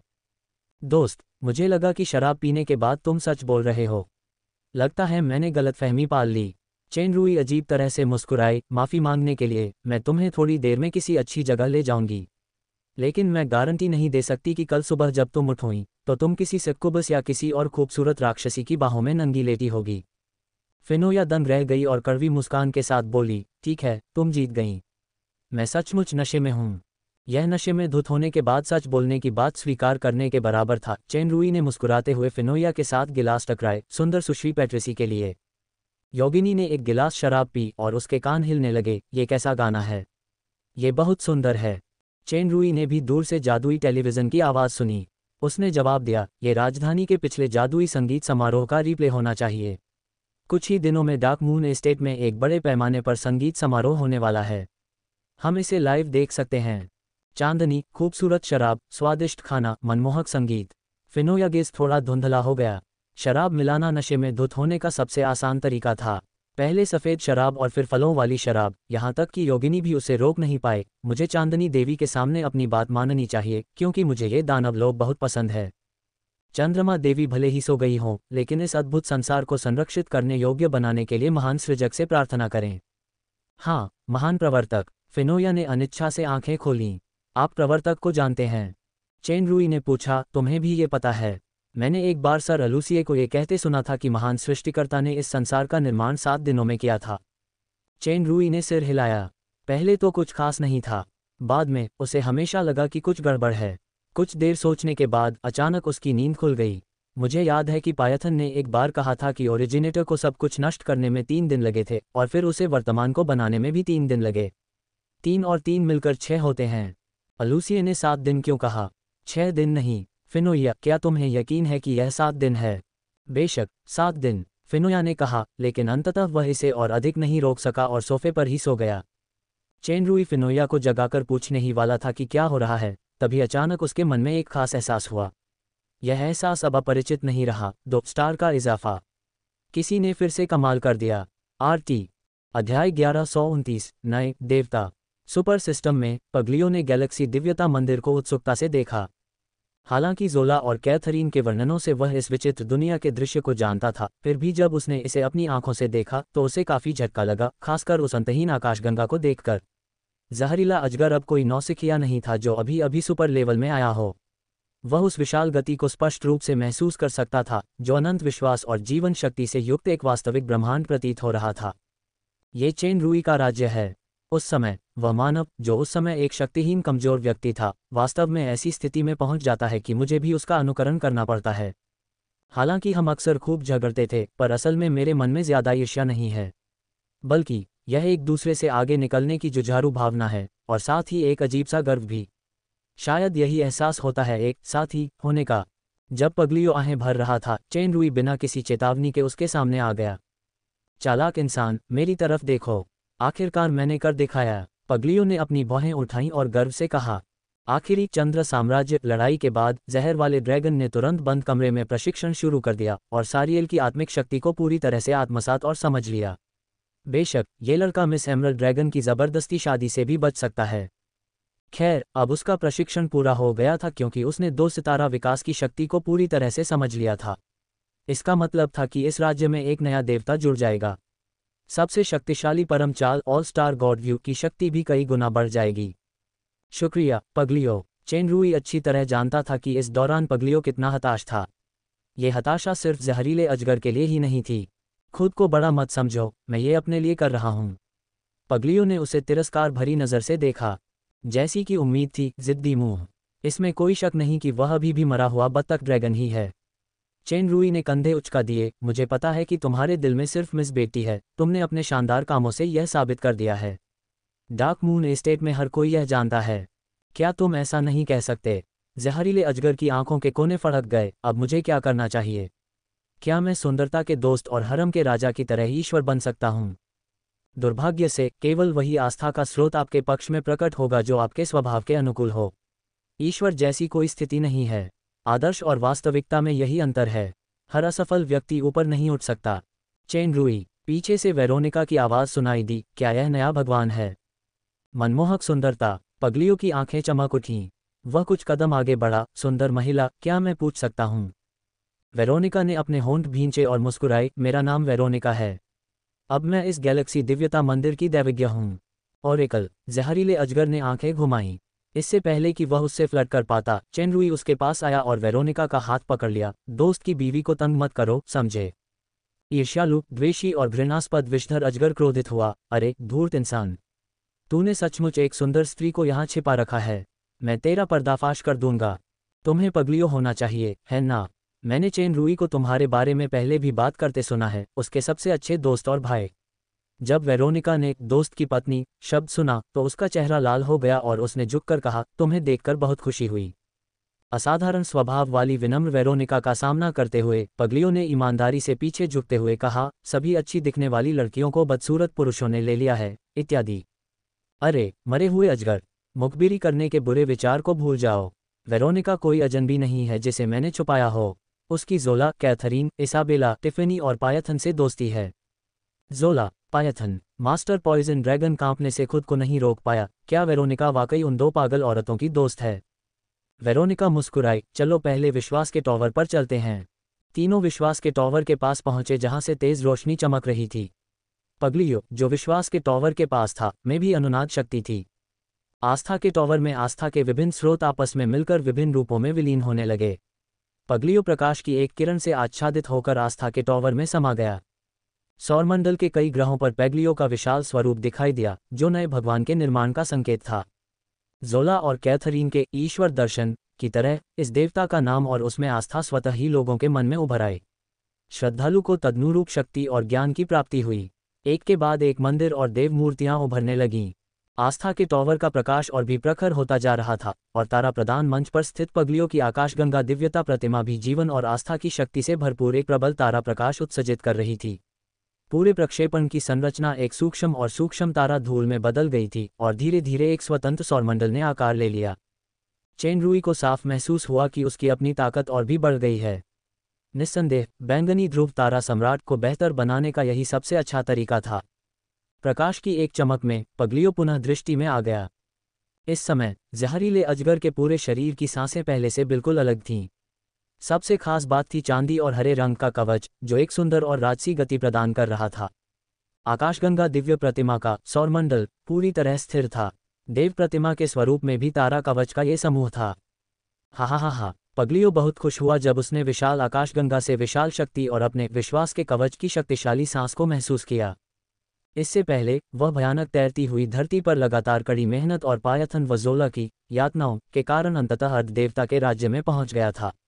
हालांकि असली राज्य में मौजूद कई खामियों के कारण वह अर्ध देवता की शक्ति के रहस्य को ठीक से समझ नहीं पाया था और इसलिए वह विश्वास का कवच हासिल नहीं कर सका। अब जब उसने दो तारा विकास को समझ लिया था तो उसे तुरंत एक अकल्पनीय सौरमंडल साम्राज्य और एक शक्तिशाली विश्वास का कवच मिल गया था। उसने एक ही झटके में पूरी तरह से वापसी कर ली। जहरीला अजगर वाकई बहुत खुश था। प्लेग भगवान चेन रूई ने अजीब चेहरे से पगलियों को देखा। इसमें कोई शक नहीं कि अजीब लोगों के पास अजीब विकल्प होते हैं। प्लेग देवता ने चेन रूई को पिछले जन्म में पड़ी देवताओं का अभिषेक में लू यू की याद दिला दी। बाद में जियांग जिया ने उसे प्लेग देवता का दर्जा दे दिया।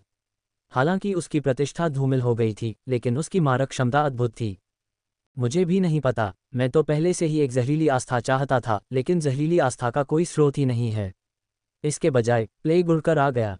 मुझे लग रहा है कि इस बीमारी में ही एक जहरीली शक्ति है जो मेरी जहरीली शक्ति को और भी मजबूत कर देगी। हे कोई बात नहीं, अब मैं भगवान हूँ। पगलियों ने आत्मसंतुष्ट होकर अपने शरीर पर विश्वास का कवच हिलाया। जब मैं बाहर जाऊं तो छोटी बेटी को मेरी वीरशैली दिखा देना। सौभाग्य से हेलमेट हरा नहीं है। चेन रूई ने गंभीरता से सिर हिलाया। कमीने, तुमने क्या कहा? चेन रूई के संपर्क में आने वाला पहला दोस्त होने के नाते वह पहले से ही इस शब्द का अर्थ जानता था। मेरा मतलब है, तुम्हारा वीर रूप तो तब पूरी तरह से सामने आ गया था जब तुम लकड़ी के बैरल में भागे थे। चेन रूई मुस्कुराया। मैं अच्छे मूड में हूँ, इसलिए मुझे तुम्हारी वजह से कोई परेशानी नहीं होगी। पगलियो अब सचमुच बहुत अच्छे मूड में था। न सिर्फ राज्य और आस्था का मामला सुलझ गया था, बल्कि वह अर्धदेव राज्य शक्ति को भी सक्रिय कर सकता था और थंडर फ्लेल नामक कलाकृति का आज़ादी से इस्तेमाल कर सकता था, बिना पहले की तरह खतरे में डाले। सोचो तो, तुम्हारी हैसियत में कोई बदलाव नहीं आया है। तुम पाइथन को नहीं हरा सकते, मुझे भी नहीं, जोला को भी नहीं। वैसे कैथरीन का छोटा सा क्षेत्र फिर से टूटता हुआ दिख रहा है और निर्वाण शक्ति तुम्हारे जहर पर पूरी तरह हावी है, इसलिए तुम उसे भी नहीं हरा सकते।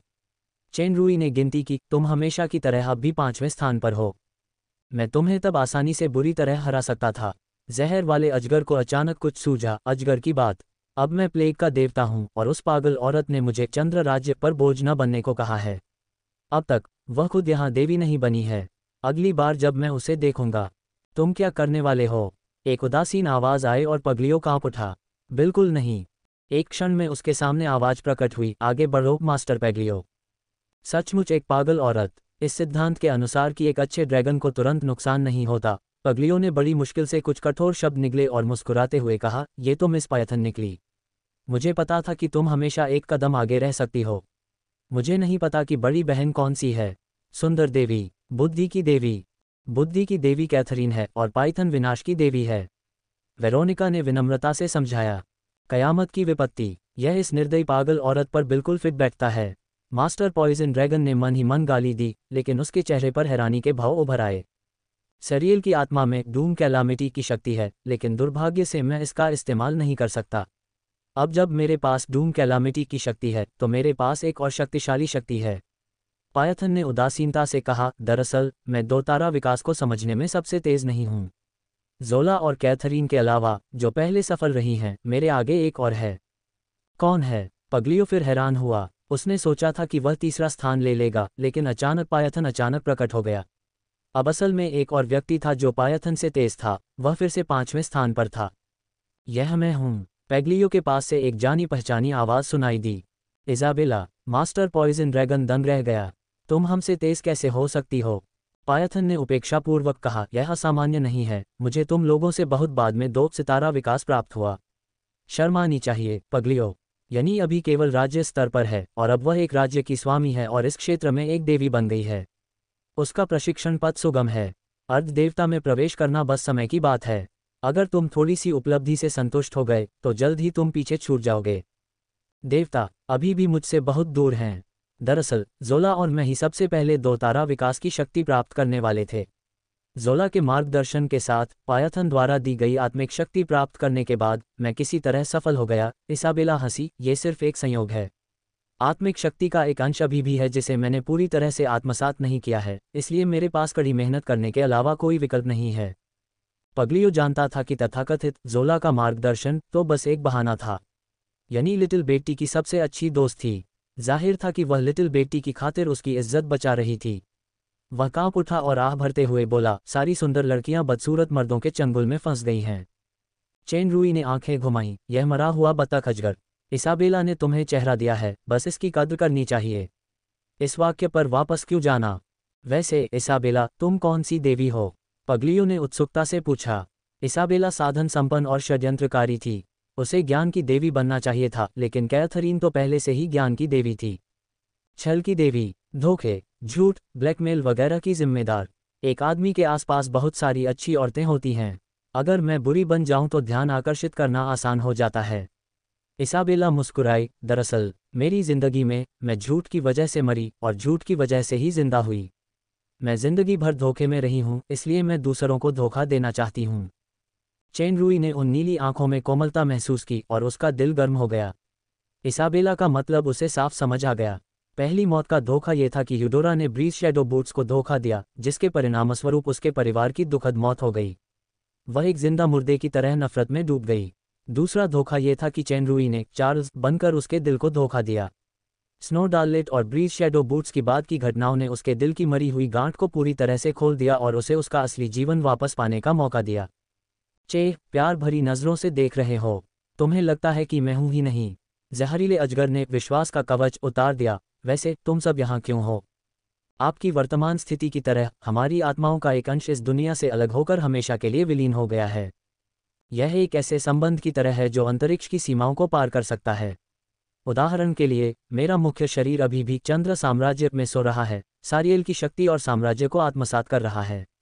अगर मेरी चेतना चली जाती है तो भी मेरी आत्मा यहाँ है, लेकिन वह अनजाने में ही मूल शरीर में विश्वास की शक्ति को वापस स्वीकार कर रही है। जब तक हमें नियंत्रक की अनुमति प्राप्त है, हम इस आत्मा के संबंध के माध्यम से कभी भी इस दुनिया में प्रवेश कर सकते हैं। इतना कहकर पायथन ने दूर आकाशगंगा की ओर देखा और आह भरी। मुझे नहीं पता था कि ईश्वर के वास्तविक राज्य में ऐसी शक्ति है या नहीं, लेकिन जाहिर है ये दुनिया ईश्वर के राज्य के बहुत करीब है। ईश्वर की कृपा को ध्यान में रखते हुए शायद एक दिन ईश्वर के राज्य से परे भी कोई अस्तित्व होगा। बेशक अभी चेन रुई और हम ईश्वर कहलाने लायक ताकत से बहुत दूर हैं, इसलिए जरा भी आत्मविश्वास मत रखना। इस समय यानी जोला और मैं सभी विभिन्न प्रकार के प्रशिक्षण के लिए प्रशिक्षण मैदान में प्रवेश करेंगे। जोला जल्द ही यहाँ आ जाएगी। हालांकि कैथरीन राजकीय कार्यों में व्यस्त हैं, फिर भी वह समय समय पर प्रशिक्षण के लिए आएंगी। जब आप नई अर्जित शक्ति से परिचित हो जाएं, तो आप भी प्रशिक्षण में शामिल हो सकते हैं। मैं आपका अच्छा मार्गदर्शन करूंगा।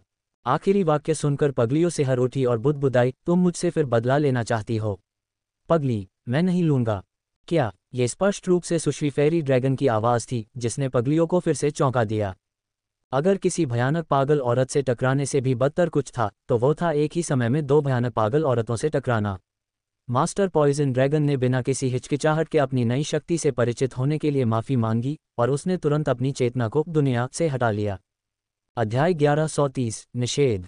7वां चांदी का डिब्बा। क्या मैं कुछ भूल रही हूँ? सुश्री फेरी ड्रैगन ने मासूमियत से पूछा जब पगलियो गायब हो गया। नहीं, तुम बिल्कुल सही समय पर आए हो। चेन रुई जोला की तरफ मुस्कुराया और अपना ध्यान पायथन की ओर घुमाया। पायथन, मेरे पास एक सवाल है और मैं उसका जवाब जानना चाहता हूँ। सर, कृपया पूछिए। इस दुनिया को बनाने में सृष्टिकर्ता ने कितने दिन लगाए? आपने एक बार मुझे बताया था कि सृष्टिकर्ता ने मूल रूप से मौजूद हर चीज़ को नष्ट करने में 3 दिन लगाए, फिर जो कुछ भी अब है उसे बनाने में 3 दिन और लगे। लेकिन आज किसी ने मुझे बताया कि सृष्टिकर्ता ने पूरी दुनिया को 7 दिनों में बनाया। किसी ने आपको क्या बताया? जब चेन रुई ने यह सवाल पूछा तो पायथन की आंखें थोड़ी चमक उठीं, लेकिन जब उसने आखिरी वाक्य सुना तो उसकी आंखें फिर से धुंधली हो गईं। ऐसा लग रहा था कि वह निराश है। मैं असली जवाब जानना चाहता हूँ। ऐसा कहा जाता है कि ब्रह्मांड मूलतः अव्यवस्थित था। सृष्टिकर्ता ने जीवन के लिए अनुपयुक्त हर चीज़ को नष्ट करने में 3 दिन बिताए, फिर उन्होंने इस मुख्य तल पर केंद्रित एक विशाल ब्रह्मांड की रचना में 3 दिन बिताए। चेन रुई ने भौहें चढ़ाईं। ये शब्द उसके पहले कहे गए शब्दों से कुछ अलग नहीं थे। पायथन का स्वर बदल गया। दरअसल विनाश और सृजन के बीच एक और दिन है। वह कुछ नहीं और होने के बीच है। ये होने और कुछ नहीं को एक साथ समायोजित करने के परम रहस्य को दर्शाता है। होना और कुछ नहीं। चेन रुई को अचानक अपने पिछले जन्म की सबसे प्रसिद्ध ताओवादी शास्त्रीय पुस्तक ताओ ते चिंग याद आ गई। शुरुआत में एक वाक्य था, कुछ नहीं को स्वर्ग और पृथ्वी की शुरुआत कहा जाता है, अस्तित्व को सभी चीज़ों की जननी कहा जाता है। होने और कुछ न होने का मार्ग ब्रह्मांड के अनंत रहस्यों पर जासूसी करने का मार्ग है। ताओ ते चिंग का इससे कोई लेना देना नहीं होना चाहिए, लेकिन चाहे कोई भी दुनिया या धरातल हो, कुछ बातें तो समान होती हैं। लगता है 3 दिन और 3 दिन के बीच भी एक दिन ऐसा ही होता है। असल में 7 दिन होते हैं। चेन रुई ने धीरे से सिर हिलाया। अचानक उसे कुछ याद आया और वह चौंक गया। हाँ, सिल्वर बॉक्स। हाँ, पायथन की आंखें चमक उठीं।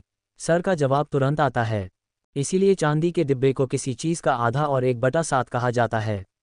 बहुत से लोग इस अफवाह से वाकिफ हैं, लेकिन इसका सटीक अर्थ नहीं समझते। तथाकथित आधा क्रमशः पूर्ण विनाश और सृष्टि की उत्पत्ति को दर्शाता है। ये सामान्य व्याख्या है और सामान्य लोग इसे अच्छी तरह समझते हैं। हालांकि ज्यादातर लोग नहीं जानते कि तथाकथित 1/7 क्या है। वास्तव में सृष्टि और विनाश के बीच एक तीसरा पक्ष भी है। चांदी के डिब्बों की संख्या के अनुसार 7वां चांदी का डिब्बा वास्तव में वर्जित है। वर्जित? चेन रुई ने भौहें चढ़ाईं। क्या तुम अभी यह नहीं कह सकते? पाइथन ने सिर हिलाया। दरअसल तुम्हारे सामने ऐसी कोई बात नहीं है जो मैं न कह सकूं। बस कुछ बातें तुम्हें खुद याद रखनी होंगी। अब मुझे समझ आ गया है कि बार बार की गई अफवाहों का सच बन जाना का क्या मतलब होता है। पहले से ही कई लोग हैं जो सोचते हैं कि मैं कोई हूँ। यहाँ तक कि मैं, जो हमेशा से यही मानता आया हूँ कि मैं वह व्यक्ति नहीं हूँ, अब इस तरह के प्रभाव में आकर वह व्यक्ति हूँ या नहीं, इस बारे में भी निश्चित नहीं हूँ। चेन रुई ने सिर हिलाया। हालांकि अगर आपका फैसला सिर्फ 7 कलाकृतियों या तारों की इस अजीब दुनिया पर आधारित है, तो आप वाकई निराश हो सकते हैं।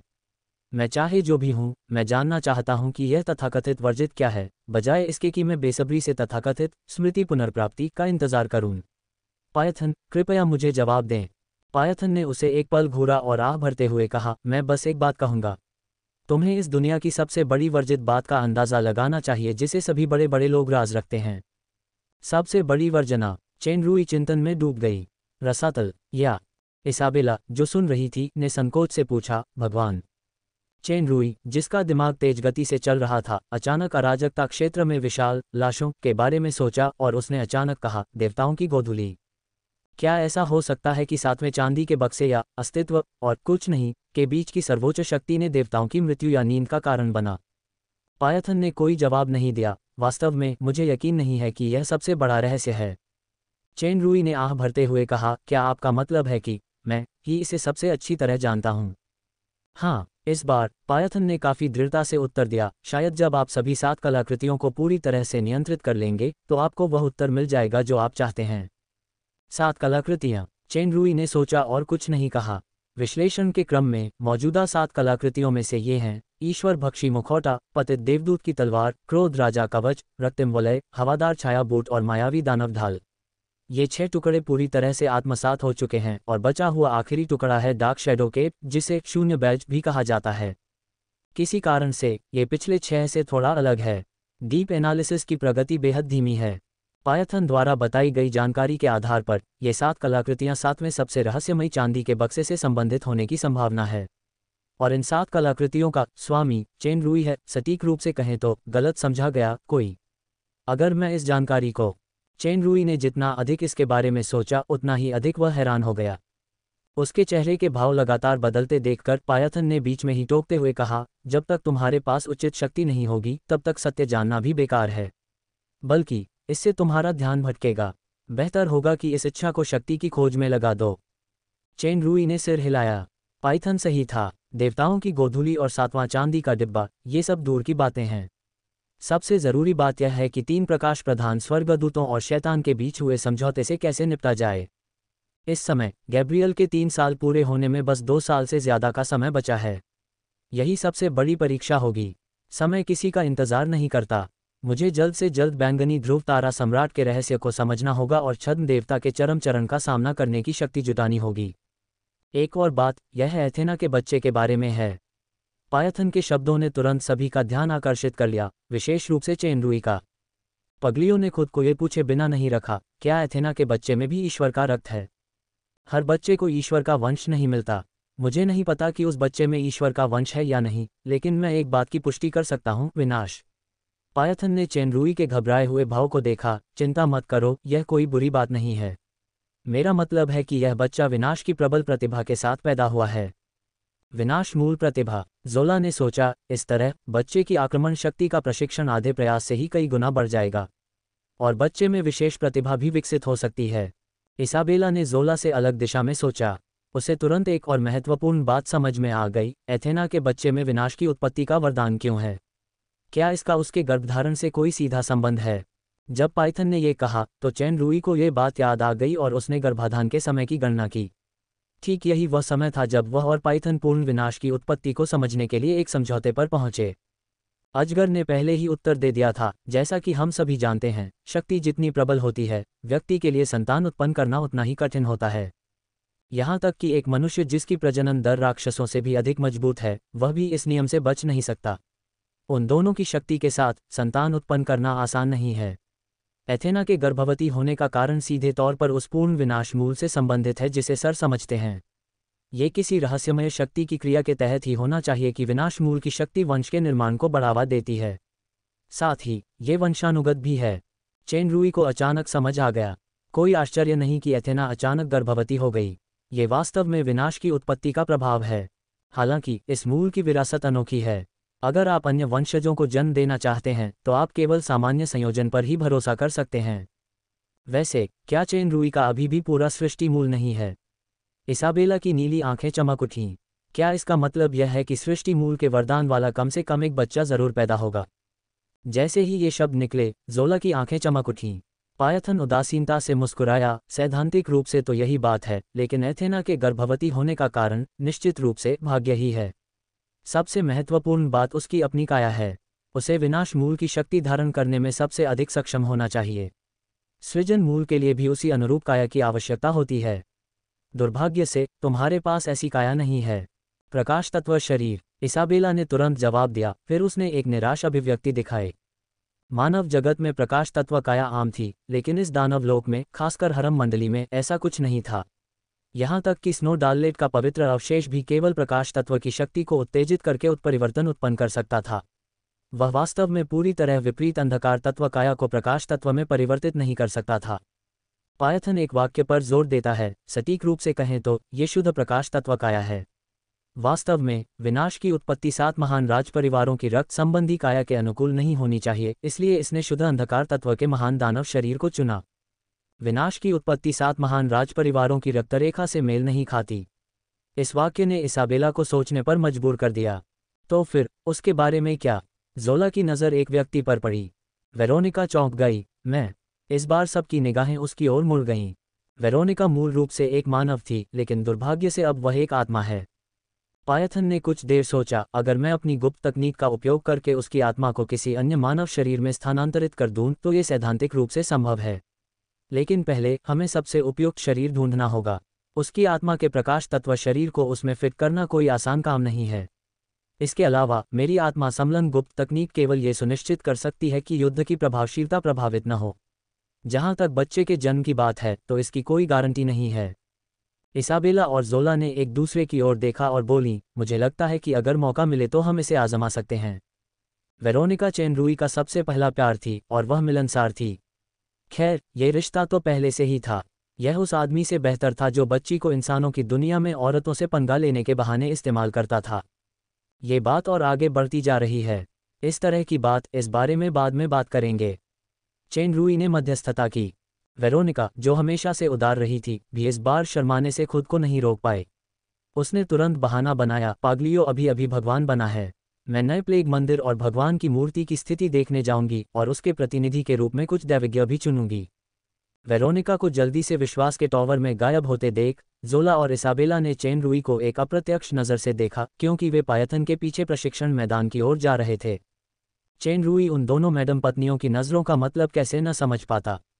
उसने अपनी कनपटियां रगड़ी, एक लंबी सांस ली और बाकी लोगों को फिलहाल के लिए एक तरफ रख दिया। जोला, कैथरीन, इसाबेला, पायथन, पगलियो। अब 5 लोग थे जो सुपर सिस्टम के देवता देवी बन गए थे। न सिर्फ उनकी और चेन रूई की शक्ति बढ़ गई थी, बल्कि सुपर सिस्टम के देवताओं की संख्या बढ़ने के साथ उसे रास्ते का एक स्पष्ट सा आभास भी होने लगा था। यद्यपि यह वर्णन करना असंभव था कि यह क्या था, चेन रूई को यह अनुमान था कि यह ध्रुव तारा परिवर्तन और यहाँ तक कि संपूर्ण 6 सितारा संवर्धन में पूरी तरह से महारत हासिल करने की कुंजी हो सकती है।